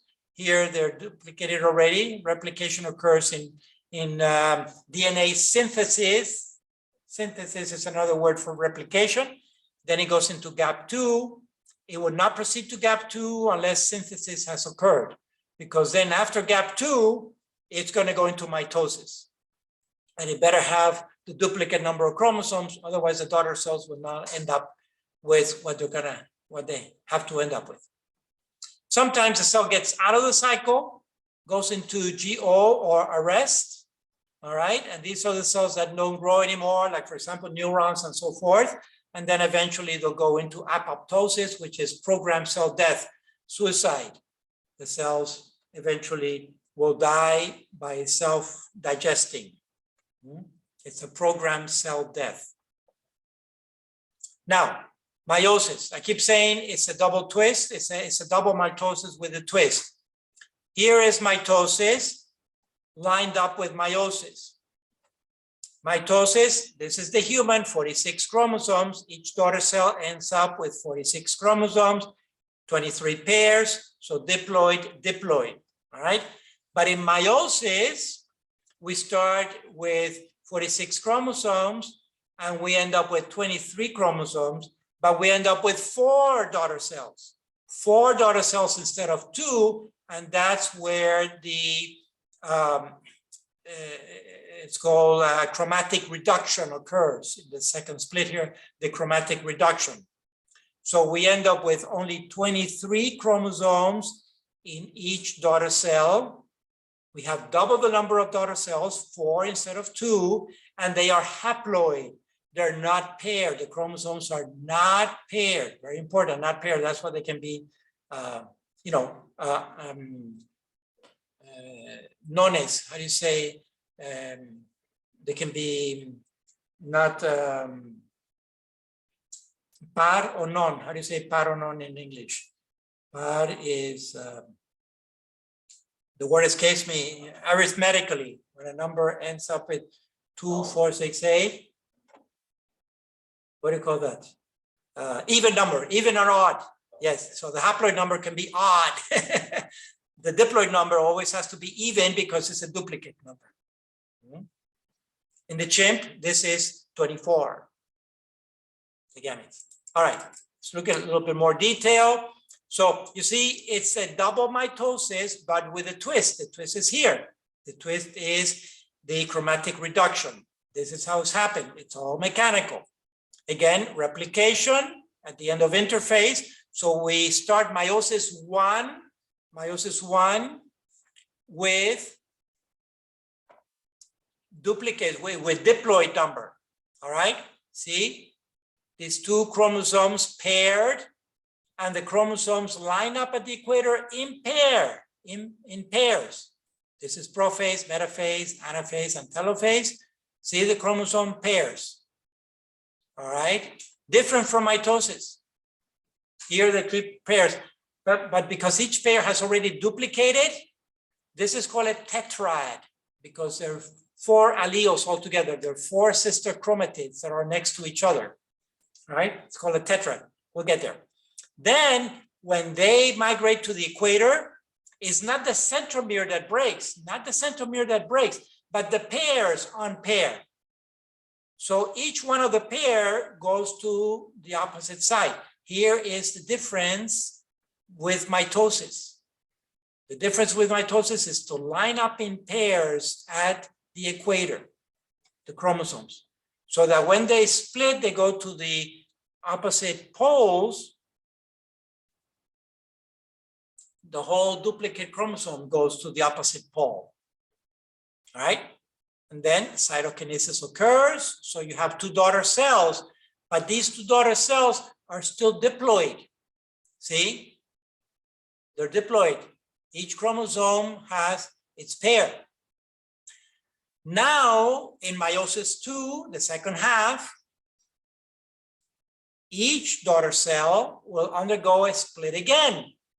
Now you notice when they go to the equator, when the chromosomes go to the equator, they go to the equator singly.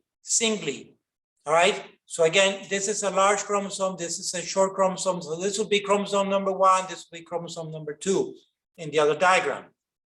And the same for its twin daughter cell, chromosome 1, chromosome 2. Now the centromere gives. In meiosis II, the centromere gives, and each sister chromatid goes singly to the opposite pole, so that the end result is we end up with a daughter cell that has a single number of chromosomes. Instead of chromosome pairs, has a single number of chromosomes, but we have double the number of cells to make up for the doubling that has been occurring.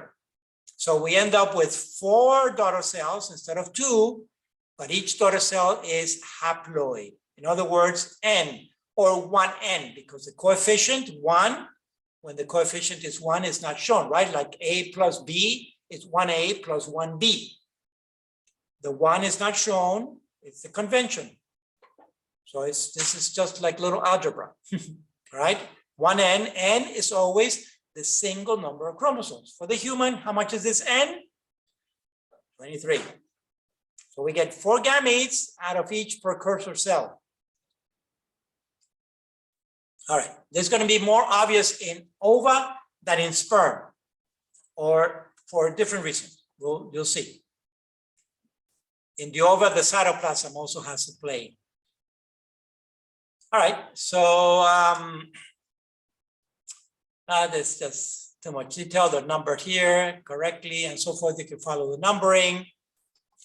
Comparing mitosis with meiosis, the double mitosis with the twist is this is called chromatic reduction here, where you end up with a single number of chromosomes instead of the double number. All right, chromatic reduction. Too much. All right, something else happens, and this is part of variation. So there's variation at two levels. There's variation in that, see, there's variation here. For example, this is the precursor cell right here in the middle. All right, so we got chromosome pair 1 and chromosome pair 2. You follow? Now, chromosome pair 1, there are two variations. There's A and B. You notice that A is blue and B is red. So it's just a slight difference in the sequence. This could be, for example, let's assume that this chromosome 1 codes for the eye or eye color. So you got blue color, blue eye or brown eye, right? They're both eyes. They both see the same. As far as I know, blue-eyed people see the same as red-eyed people or brown-eyed people, right? It's just a variation. So that's chromosome 1. Chromosome 2 could be, for example, color of the hair, blonde or brown. As far as I know, it has the same protection from UV and holds the same heat, brown or blonde hair, all right? But you notice for the daughter cells, in mitosis, they end up the same. Mitosis is the same because it's a cloning. You got large chromosome 1, blue and red, and small chromosome 2, blue and red. Mitosis, clones of the original mother cell. But in meiosis, half of the gametes are brown and the other half are blue. Okay, so half got these gametes and the other half got these chromosomes. So this variant or this variant, they're all gametes, they're all egg or sperm from the same species, but they're either blonde or brown. So there's a level of variation there. Variance occurs in that splitting, in that migrating from the equator to the poles. That's one level of variation. There's another level of variant that is even more sophisticated, and it's at the molecular level, at the chromosomal level, which is this. It's called crossing over or recombination, DNA recombination. All right? When the sister chromatids line up in pairs in the tetrad, remember the tetrad here? This is the tetrad, right? Sister chromatids line up in pairs. Each chromosome has already replicated. That's why it looks like an X. Here's a centromere. They should have put a single centromere. All right. So see, there's crossing over. In other words, they combine legs and they exchange DNA sequence. So part of the blue sequence ended up in the red chromosome, and part of the red sequence ended up in the blue chromosome. These are called recombinants. These are the recombinant chromatids, and the other ones that stayed true to color from start to finish, there was no recombination. So those are non-recombinants. So in the tetrad, some sister chromatids will exchange legs, will exchange variants. Now the variant is between blonde and blue, you know, but it's the same structure in the body. It's just variation, it's subtle variation. That's why siblings don't all look alike, because of that double, this, because of recombination and because of the independent assortment that Mendel figured out just by looking at P's, looking at the phenotype, the independent assortment. The P is the same P, but it's either yellow or green. And it's the surface is the surface of the same pea, but it's either smooth or rough or wrinkled. Okay? And the plant is the same pea plant, but it's either tall or short. Those are variants. Independent assortment and recombination. Those are two sources of variation. They happen, and it can only happen in sexual reproduction, and that's the added value. And that's what compensates for costing twice as much energetically, is variation. Variations which eventually may lead to speciation. And speciation may lead to biodiversity. So inherent within the whole system of nature, of reproduction, of sexual reproduction, there is a tendency toward variation and a tendency toward biodiversity, toward speciation. And that's also why in the big picture of evolution, after a mass extinction, eventually we end up with an expanding, what is it called? An explosive variation, right? When we get many new species coming out because new niches open up after the dinos were wiped out. And that's why we're here today. All right, so again, just to put it in context, the crossing over occurs in meiosis I, in prophase I here, the tetrad formation, that's called tetrad. And that's why at the end of meiosis I, right, there's a little leg of the red embedded in the blue, and vice versa, a little leg of the blue embedded in the red chromatid. So you can tell which are the recombinant chromatids and which are the non-recombinant chromatids. Okay, forward. Lots of detail. Why all this?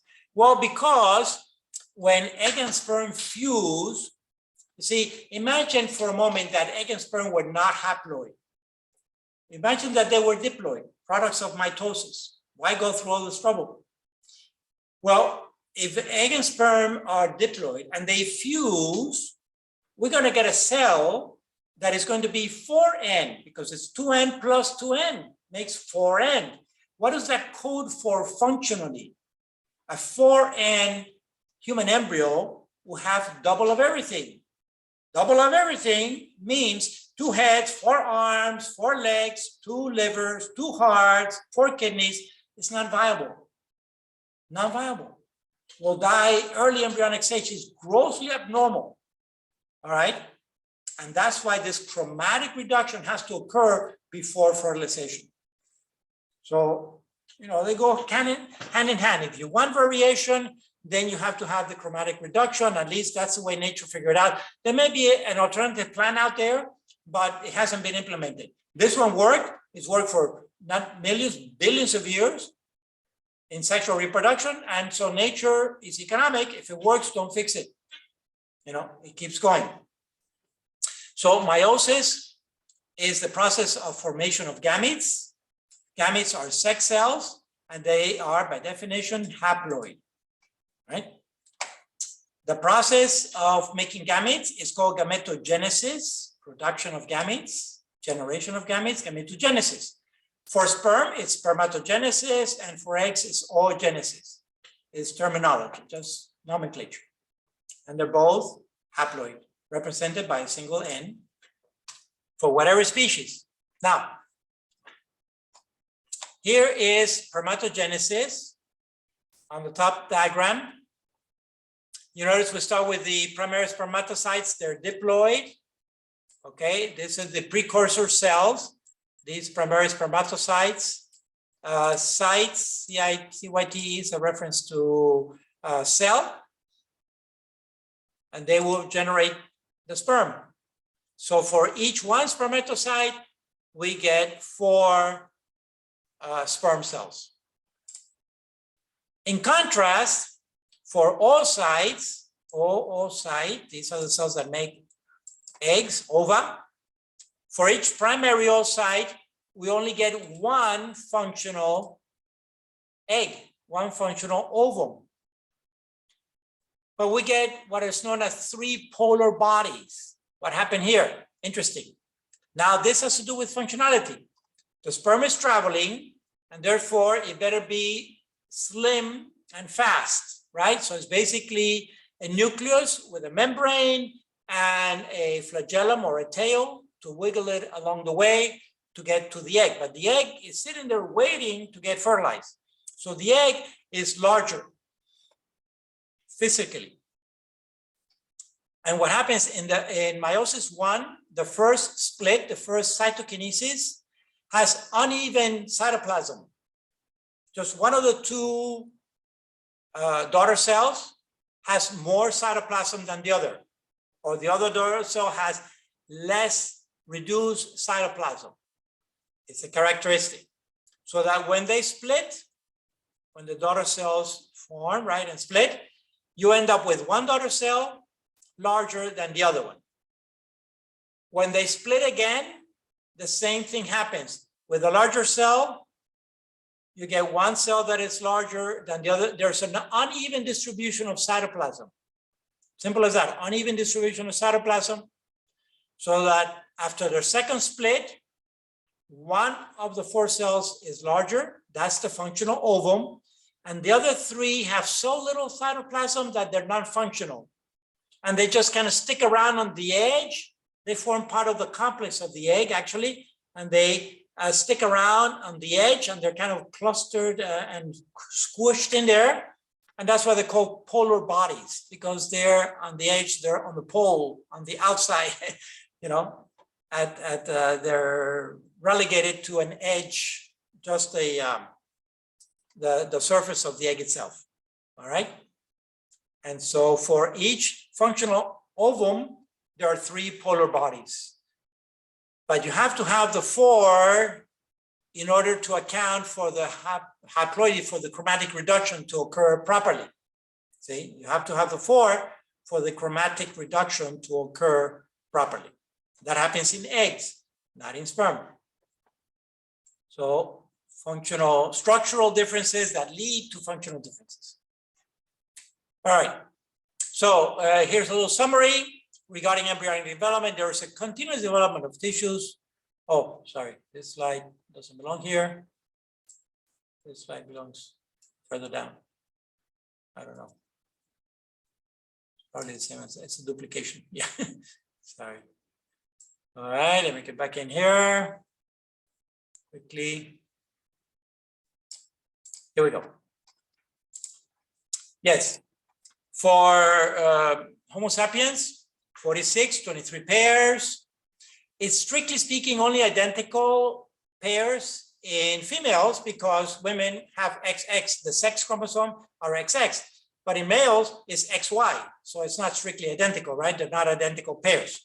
All right, the sex chromosomes are called that way, sex chromosome, and it's only one pair. One of the pairs is the sex chromosome. The other 22 pairs are called autosomes. Autosomes, okay, have nothing to do with automobiles. It's just they're non-sex chromosomes. They generally don't have at least primary sexual characteristics. So the gametes are N represents 23, 2N represents 46, and the gametes are egg and sperm. The other cells are called somatic cells. Somatic, again, just a fancy word for soma or body. I think it's Greek, I'm not sure, maybe, yeah, Greek. So soma is a reference to body. So all the body cells, all the cells in our body are diploid, except for the gametes, the egg and sperm that are haploid. Okay, you got the terminology. Now let's put it in context of the glands, the actual glands. The testicles are the ones that produce the sperm, and the ovaries are the ones that produce the egg. So in the ovaries, there are these follicles. The follicles mature. The primary oocytes are inside the follicles, and that's what matures eventually into an egg. But the egg itself is a whole cluster. Unlike the sperm, which are single sperm, right? Lots of them, but single. The egg is a whole cluster. It has two layers. It has a zona pellucida around it, and then a corona radiata on top of that. I'll show you diagrams of that. And then also the polar body is going to be stuck in there on some edge of the membrane there. In sperm, spermatogenesis within the seminiferous tubules. Seminiferous tubules are the ones that produce the sperm inside the testicles. Here's a primary spermatocyte. They undergo meiosis. At the first split, you see when sex chromosome X or Y go to the opposite pole, right? That's where the sex is determined potentially. So that we end up 50% of the sperm is going to be X sperm, and the other 50% is going to be Y sperm. Okay, that's just for the sex chromosome, 50% X and 50% Y sperm. So it depends, it's just which sperm gets there first is the one that's going to determine the sex. And that's why on average, any normal human population that has not been manipulated will have about half females, about half women and half men, approximately. There's a slight fractional percentage difference for other reasons. All right, now, for 6 minutes, we're going to compress. We're going to compress human fertilization and embryonic development, 9 months into 6 minutes. It's a fun movie, actually. This is a French couple. And it's a French couple. Now, he's some kind of a techie. Whoops. Sorry about this. All right. Now, oh yes, let me go into, oh, I'm getting so good at this, optimize video clip. Now, it's a young couple. It's a French couple because titles and subtitles are going to come up in French, but he doesn't narrate. He's a techie. The husband is a real techie. So he's done this movie, 9 months of fertilization and fetal development, compressed into 6 minutes. But he has chosen acid rock for the background, which I totally, absolutely hate, you know, and therefore I'm going to mute the sound and I'm just going to do a little narration on top of it and talk a little bit about the facts of life as they are happening in this little video, right? Yeah, I don't know why he calls himself Evil Cat, but that's the guy. Now, let's see. Start? Oh yeah, need to do this fast. Good.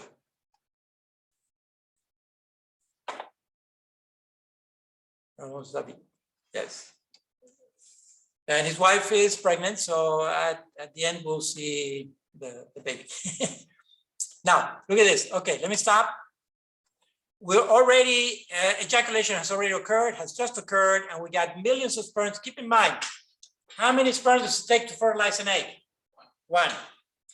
For an ejaculate of a human male to be considered clinically potent, in other words, capable of fertilizing, has to have between 100 and 150 million sperm, all right? So the selective pressure against human sperm is about 100 million to 1. Talk about pressure. Selective pressure against human sperm. In other words, at the start of the competition, think of the Boston Marathon, it's nothing compared to these guys. You know, in the Boston Marathon, maybe you have 1,000, several thousand runners. Here you got 100 million sperm competing for one egg. And proportionally, the distance is also huge. The distance from the cervix, where the sperm is going into the female reproductive tract, all the way to the distal end of the oviduct of the fallopian tube, in proportion, is equivalent to miles and miles and miles. I don't know how many 30, 40 miles it would be to get there, even though existentially it's only a few inches, all right, maybe 3 or 4 inches. So here, ejaculation has just occurred, and we're looking at millions of sperm going right, here's the cervix. Okay, We just went through the cervix. Now we're in the uterus. And now what's happening? We look up and what do we see? Two holes, two fallopian tubes. Now I can tell you immediately, this is going to select 50% of the sperm. Because remember, so 50% of the sperm is going to go into one tube on average, and 50% is going into the other tube. What's happening here, this is the inner lining of the uterus, which is called the endometrium. And there is the cervical mucus is inside, it's the lubrication. It also serves as a highway. We'll cover it in greater detail when we look at natural family planning. And so the sperm are going against the current on this mucus up the highway into these two tubes, right? And this is going to select 50% out. Plus, we know that 50% of the sperm is going to be selected out. Why? Because they come from the male, right? And males don't ever ask for directions. So 50% of the sperm just went into the wrong tube. Now, the ones who by chance got it right are going through the tube. Still selection is occurring. So you see they're getting fewer and fewer sperm. The less strong, the less, it's called vigor or potency, right? Capacitation is another thing that happens. The sperm actually doesn't finish to be capacitated until it actually goes into the female reproductive tract. It's amazing the elegance that occurs here biochemically, all this by chemical signaling. So now we maybe have a few 100,000 sperm at the head of the race. Okay, now it's down to a few hundred and now a few dozens. And now they encounter these hair-like structures, filaments, that are undulating, waving against them, against the beat, all right? They're undulating downward on this motion, constant motion in the fallopian tube. So they also have to wiggle against that current. Think of salmons jumping up against the stream and getting to their birthplace, to their hatching place. All right, now there's the egg, the prize. And the sperm, maybe just half a dozen to a dozen are on the lead, but it will be the first one that will hit, that will contact the egg. This is the whole cluster. This is the cumulus. And what you have here actually is the outer layer is the corona radiata, and then there's a zona pellucida inside, and the sperm has to wiggle its way all through there.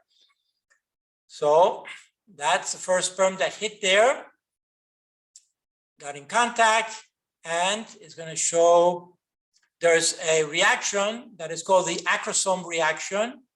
About to happen, the acrosome. So the tip of the sperm is called the acrosome, and there are enzymes in there that are digestive enzymes, proteolases, probably they're proteolytic enzymes. They're going to digest through the layers of the corona and the zona pellucida of the egg. Watch, there it is, filled. Now it wiggles its way in, and it will lose the tail. See, now the others got locked out. What happens, the counter reaction of the egg is it's not as a cortical reaction. The egg seals itself. It's an imbalance of calcium that happens that seals the egg membrane. In a split second, it seals the egg because a nanosecond later, there's a second sperm trying to get in. And that would be totally disastrous. Why? Because why? That second sperm is going to deposit another 23 chromosomes, which will add another load, chromatic load to the zygote, and will make for abnormality, will make for 1.5 heads, 3 arms, etc. It's an XX load. So that cannot happen for normal fertilization. And therefore, there's a reaction that's called the cortical reaction around the egg to seal it off from the second sperm that is right next to the first one. Okay. Now, the egg has been fertilized. Here we're looking inside the egg, and that's the zona pellucida there going through, loses the tail, disintegrates, it's being digested away. Now that's the nucleus of the sperm, which is called a pronucleus, technically pronucleus because it's haploid, and it's going to fuse with the female pronucleus, with the egg pronucleus, to restore diploidy. So we're going to watch, this guy is haploid, right? and the egg pronucleus is also haploid. So we're going to watch the restoration of diploidy right here. There you go. They fuse together, all right? And that's the first mitosis that just occurred there. Right, so it's all very fast. It's happening in the first 24 hours of fertilization before the woman even knows she's pregnant. In the first 24 hours, we have the first mitosis and the two daughter cells, which are represented here. See the chromosomes coming together, pairing up, replication, and then lining up at the equator. And moving to, oh, there goes the helicase. Okay, it's going to show replication here. You see, right?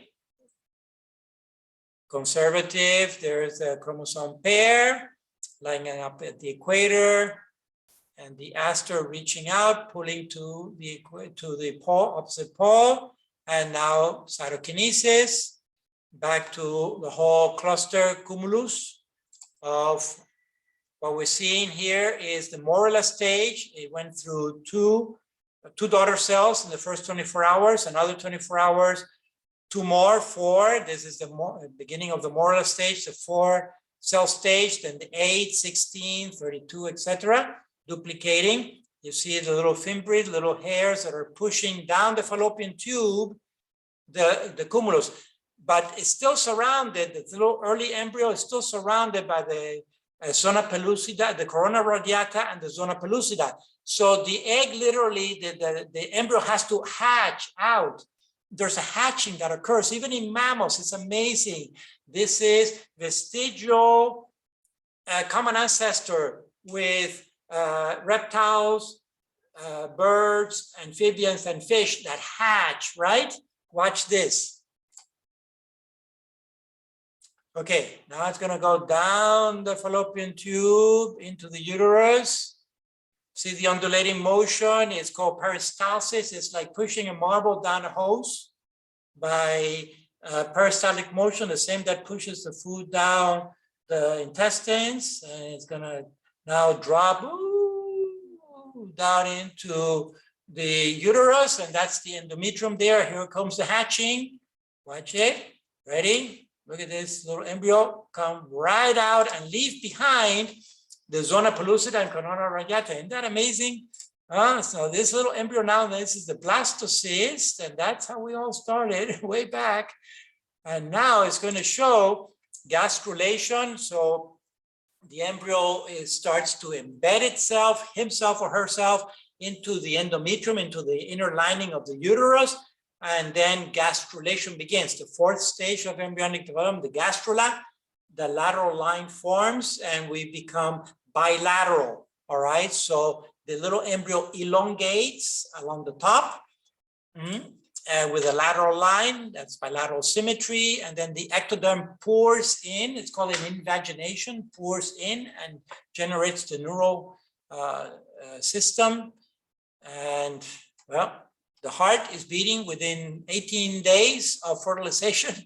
The heart's already beating very, very fast. If you've ever heard an ultrasound of an embryo, of a fetus, you think it's having a heart attack. Boom, boom, boom, boom, 200 beats per minute.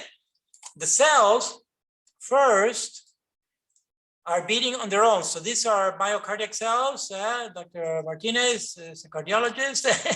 And look at this. First, the cells are beating on their own. They have, these are cardiac cells that have a self-beating. And when they start clustering into the tissue, into the cardiac tissue, they synchronize. And now they're beating together.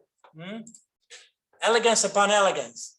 There's the beating heart very fast because it's got to circulate a lot of blood through that little embryo that within 8 weeks, within 2 months, it's already all of the organs are formed, but in miniature. So the first 8 weeks, right?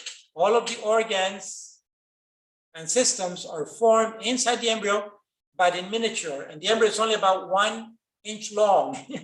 And all the organs are in place, but in miniature, and they need to grow in size. From that stage, the embryo changes word to fetus. Technically, from embryo to fetus after the 8th week, after the 7th month.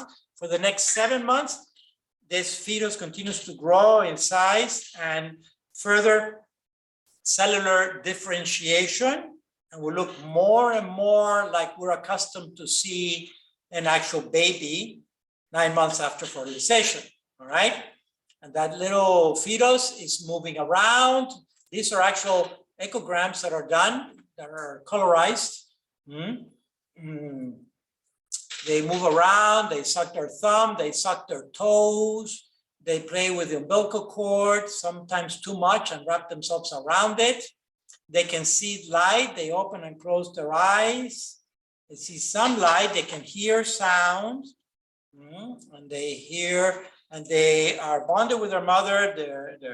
He's feeling, or she's feeling the heartbeat. She's right next to their mom's heartbeat. And there's a lot of bonding, physiological and psychological, and I would say spiritual bonding that is occurring between these two, the mom and the baby within her. A lot.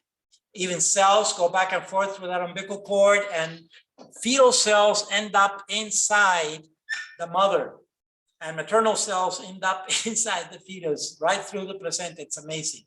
Okay, so at the end, from 2, 3 is what he's saying. And there's mom, and there's a baby, and we'll see her getting her first bath, I think.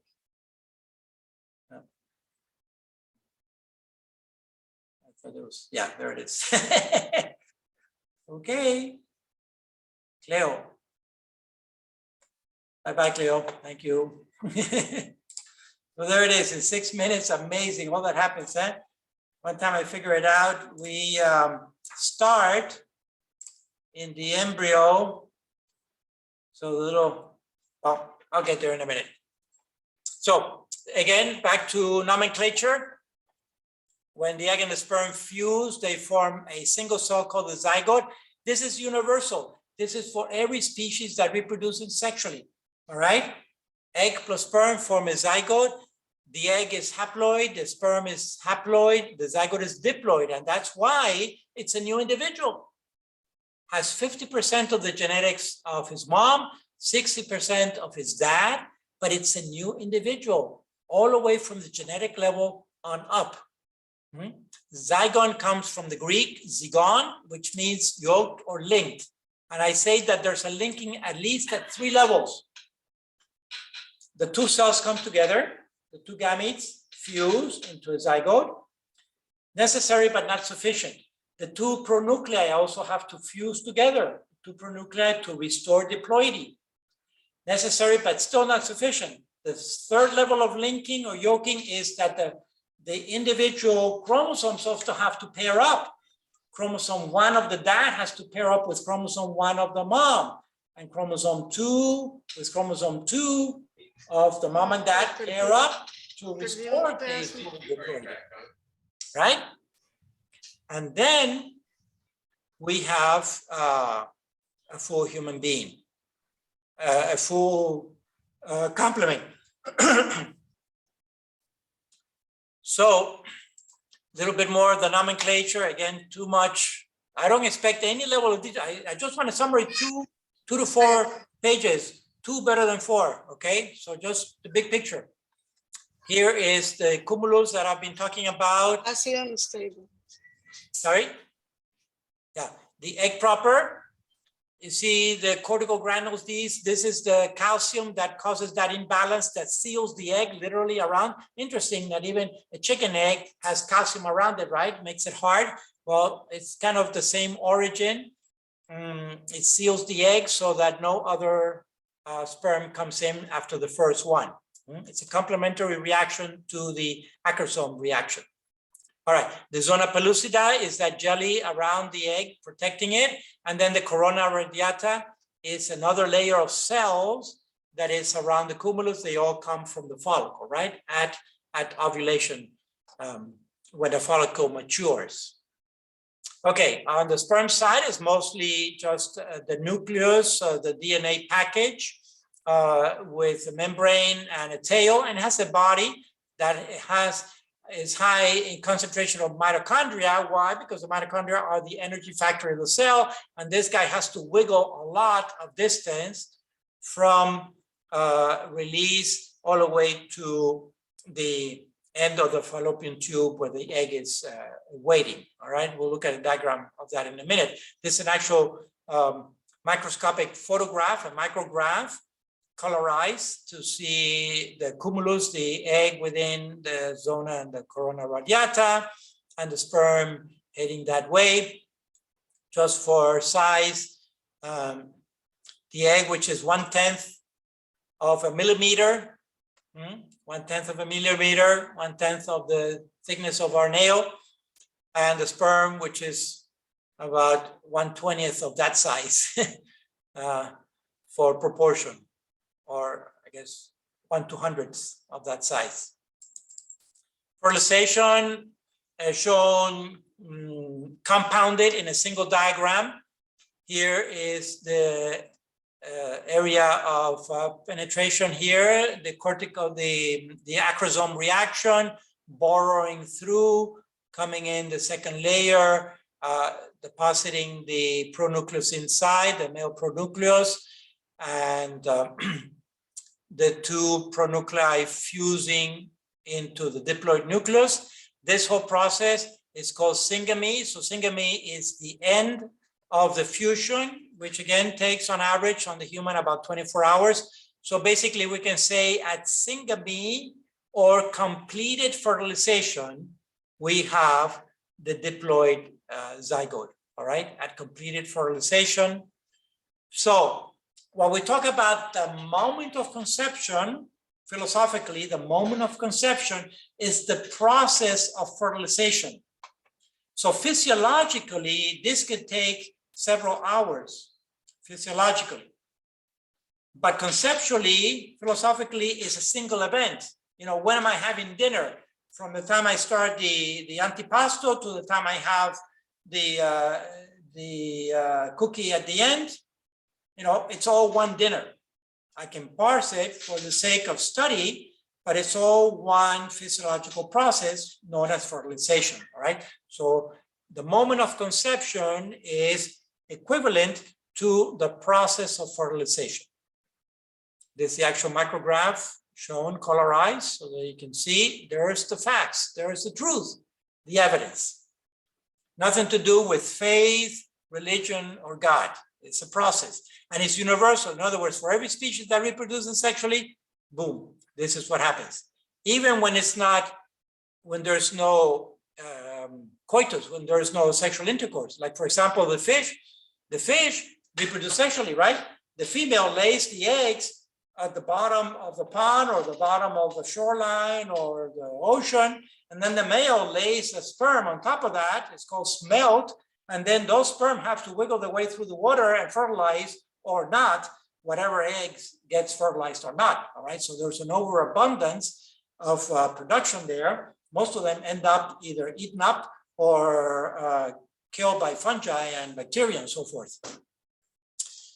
All right. So, but it only takes one fertilization, one zygote to replace, or two zygotes to replace mom and dad. Okay. So here we have the structure itself, a segment of, it's a cross section of the female reproductive tract from the proximal end of the fallopian tube to the distal end of the fallopian tube. It's also known as the horn or the bend, the ampulla. The egg sits there for about 24 hours, on average, 24 hours. This will be informative when we study NFP, natural family planning. Here's the ovary that is not actually attached to this part here, the distal end, the end of the tube. This is called the fimbriae. It's like a little glove, all right? And it's close to the ovary. Here's a follicle that is maturing, ovulation has occurred, and it catches that egg that will sit there for about 24 hours waiting for fertilization to happen or not. Within 24 hours, naturally, it over-ripens the egg if there's no fertilization, and then it's discarded. It's over-ripened, like a fruit that got rotten and is pushed out. If fertilization happens, then the next steps, it's all mitosis. From there on forward, it's all mitosis until the end of the life of this individual, whether it occurs a few minutes later or a few decades later. So this the zygote will split into two by what is known as cleavage or mitosis, cellular division, and each one of those will split again, 4, 8, 16, 32, etc. There is some embryonic development happening here. By the time we get to the blastocyst, we have two different cell layers, which we'll look at in a minute, and then implantation around day 7. From day 5 to 7 is implantation. 5 to 7 days later after fertilization, very important, because now we're getting this political correctness, ideological, that is redefining biology in a negative way. The lies are in the textbooks because I've seen them, and they try to redefine fertilization to include implantation. So now they say, oh no, fertilization is not complete until the embryo implants. Lie. Why? Because if fertilization is not complete until implantation, then we don't really have a fully formed embryo. We don't really have a full human being. Fertilization is still happening, and therefore we can experiment with that human being, meaning the embryos that are spare in vitro fertilization clinics, which is about 500,000 of them in the United States alone. All right, these are the spare embryos. Can be used for experimentation because technically they haven't been implanted, so fertilization is not complete. Lie, lie, lie. Fertilization is complete with syngamy. And then we have embryonic development, very early embryonic development, 5 to 7 days until implantation. So implantation is an embryonic process. It's not a fertilization process. Okay, a little more detail here. I'm going to hold you to a couple more minutes. Here, these are photographs. These are micrographs, microscopic photographs. Here you can see the egg with, the zygote fertilized already. The two pronuclei are about to fuse. You can see it's very informative. There is the corona radiata here. Corona radiata, look at the polar bodies embedded. And then, zona pellucida, corona radiata at the outside. All right, so whole cluster is there. This is obviously before hatching. Then it goes to mitosis, morula stage, 2-cell stage, 4-cell stage, 16, etc. All right, to about 30 more or less, about 3 or 4 splits. Each one of these cells is called a blastomere. Not worry about it, but they are all pluripotential. They can, if you take one of these, you can form a new embryo from each one of these. So that's why identical twinning can happen here, but even further. There's another process also called compaction, which is different from DNA compaction. Cellular compaction is that the egg as a whole stays about, the cluster stays about 100 microns in diameter, but the cells are splitting within. All right, so they're smaller cells. Remember what I mentioned, the volume to surface ratio issue also happens in the early stage. So the blastocyst as a whole is not much larger than the zygote overall in dimension, in diameter, the blastocyst. But the blastocyst is much more developed than the zygote because the zygote is a single cell. The blastocyst is several dozen cells. So here are some examples of blastocyst. All right, by the time we get to the blastocyst, what happens is the morula at some point starts hollowing out. This cluster of cells, it starts hollowing out on the inside, not with air, but with fluid, which is mostly water because there's no air in there, right? Think of a basketball, but instead of air, there is fluid. And the outer layer is called the trophoblast, all right? And the inner, then there will be an inner mass of cells that forms inside that little basketball, that tennis ball, inside, it's a little cluster of cells. It's called the inner cell mass, sometimes also known as embryoblast. This is what becomes the embryo proper.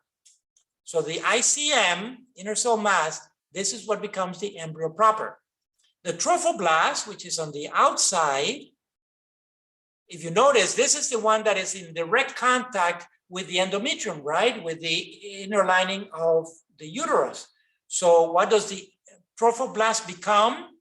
The placenta. The trophoblast becomes a placenta because that's the tissue that is in more direct contact with the uterus of the mother. And the embryo, this again, we're going from elegance to elegance here. Because the embryo is 50% compatible with the mother, same genome, right? On the chromosome, on the pronucleus, on the female pronucleus, this little embryo got the mother's genome. But on the other pronucleus, on the male pronucleus, this little embryo also got the father's genome. Both Homo sapiens, both human, but male and female, all right, with their unique variations. So the endometrium doesn't know what to make of this embryo. If half friend, half foe, doesn't know, the endometrium cannot tell if this embryo is really a foreign body or is a part of the woman in the sense that it has 50% of its genome.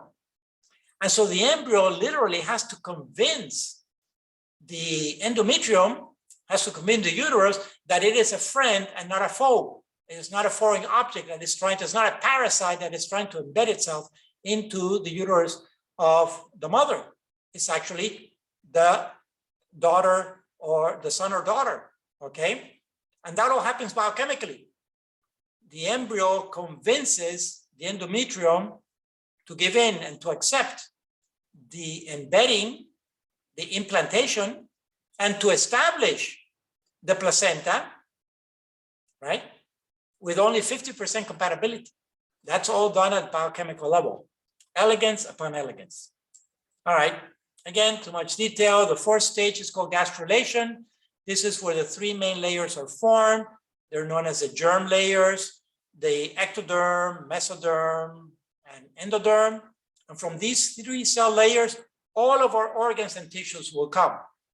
All the organs and tissues will come from these three germ layers. For example, the skin comes from the ectoderm, whereas the bone structure and the inner core of the body comes from the endoderm. And then muscle and many organs, the digestive system and circulatory and so forth will come from the mesoderm, okay? So these three germ layers are the ones that form all the organs and tissues of our body. Too much detail about the syncytial trophoblast and how the embryo implants, the bilaterality that occurs, and the invagination of the ectoderm pouring in to form the nervous system. I want to get to this slide, just a couple more. Okay, so this is the first 8 weeks of embryonic development, beginning with a zygote. And these are the Carnegie stages of embryonic development. These are standardized, and these are used as a standard model for all medical schools in the United States and in many other parts of the world. This is a standardized stages of embryonic development for the human from the zygote to the 8th week embryo. All right, standardized. And it's all a uniform growth and development and specialization. There's nothing substantially different from one stage to another. We don't change species from a frog to a fish to a human or anything like that. It's the same species. So it's a progression of cellular differentiation and organ and tissue growth and development, but always the same species. So if we have to posit when does a human begin, has to be the first stage before which it was either an egg or a sperm. But after the fertilization, that zygote is the first stage, right, of the new individual. As I mentioned, after the 8th week, the embryo changes name technically to fetus, which means in the Latin tiny being because he or she is looking a little bit more like we're used to look like, with a head and arms and feet and so forth. But you know what? The zygote and the morula and the gastrula, they all look like they're supposed to at that stage, and we look like that when we were that small. Okay, so at each stage of development, each structure is looking like it's supposed to look. So don't tell me this doesn't look like a human. It looks like a human zygote, exactly. So we need to expand and speak the truth. Okay, so then the embryonic development, one time I actually calculated from the zygote stage, which is that 10 micron diameter, sorry, 100 micron diameter of the zygote, to 9 months later, when we're born, about a foot long, more or less, or whatever, you know, the growth rate is about 5,000 times the growth rate, 5,000 in 9 months, less than 1 year. In less than 1 year of our lives, of the first 9 months of our lives, we grew 5,000 times our original size. And then for the rest of our lives, for the next 80 years, how much more did we grow? Let's say for the ease of math, we're born as a foot long, all right? And a tall person is a 6 foot person, is a tall person, right? So we grow 6 times more for the rest of our lives. We take 80 years, and in fact, after 40 or 50, we start shrinking. I'm shrinking, I've shrunk about 2-3 inches already. So we actually get smaller at the end. And we only grow a maximum 6 more times for the next 6, 7, 8 decades, okay? And then the first 9 months, less than 1 year, 5,000 times our original size. Amazing. The real miracle is that we're born alive, and that some of us are actually alive. That's the real miracle. In fact, we have one of the highest spontaneous abortion rates in the animal world that we know of, about 50%. I'll touch on that next class on abortion. But this one, no time to see it, but you can see it. Sarias is a genius in computers. He invented the algorithms for the sonogram. Right, for the sonogram. And then another guy built, they were teamed up. He was working for NASA when he was doing these algorithms, and he'll relate it in this video here. You can watch it on your own, goes on for about 10 minutes. He's a fast talker, but you can see it. He is a math and computer wizard, programming. He developed the algorithm for the sonogram to be able to visualize internally what's happening to the development of the embryo and the fetus all the way through the 9 months. And then they can colorize that, and they can see the beating heart and everything live in a non-invasive technique, which is just sound waves going through the belly of the mom, or the pregnant uterus. Okay, so fantastic video. Look at it, very, very pro-life, without mentioning anything about God, faith, or religion, just the hardcore facts. The sad thing is that the other guy who built the actual machine of the sonogram is the guy who got the Nobel Prize. He says he got the data. The other guy got the Nobel Prize. All right. So here's a summary. Regarding embryonic development, there's a continuous development of tissues, organs, and systems from the zygote through the 9 months up until death. After birth, development continues, because a little baby on the sidewalk, a newborn, is not going to survive for long, right? So development continues, and they're still in stage of dependency, for sure, until maybe they're kicked out of the home and they get a job, right? So it's stages of dependency all the way around. That should not determine our humanity, our stages of dependency, because we're dependent all the time. Even us, I don't kill the cow of the meat that I eat, right? And so I depend on the supermarket to produce the food for me.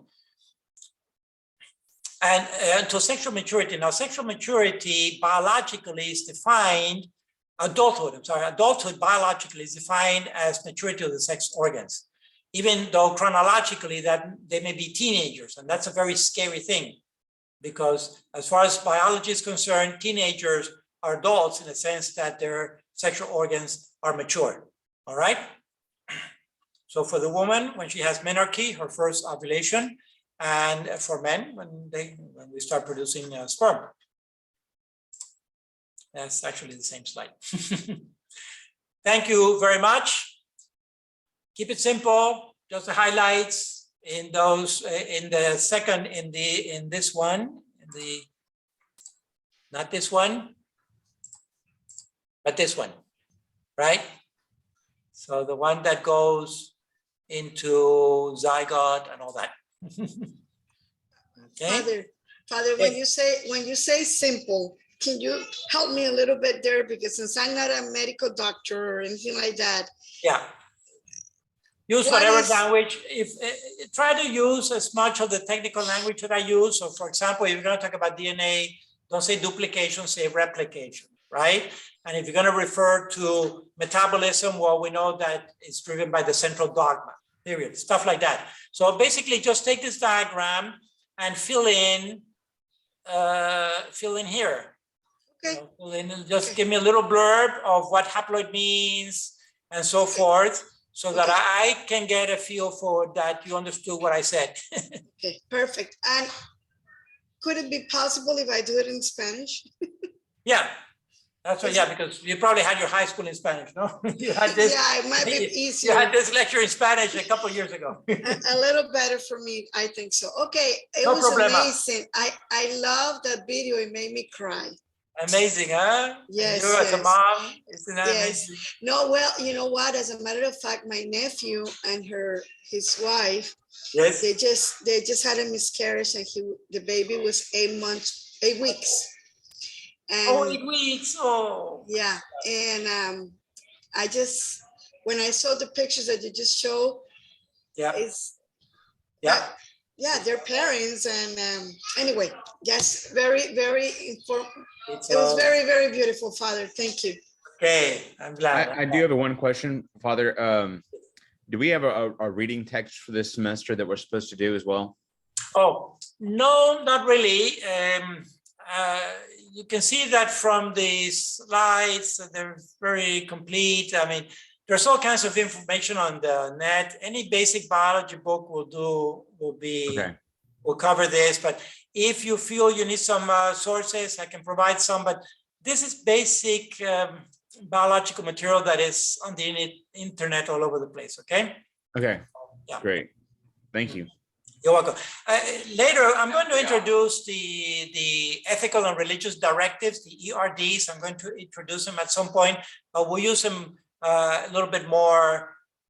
Yeah, okay, I'll send you that link. I think the link is actually in the syllabus, the ethical and religious directives. I'll talk about them next lecture from the US Conference of Bishops. All right. Okay. Thanks again, and looking forward to seeing you next Saturday, same time, same place. Thank you, Father. God bless you. My pleasure. Thank you. God bless. Bye-bye.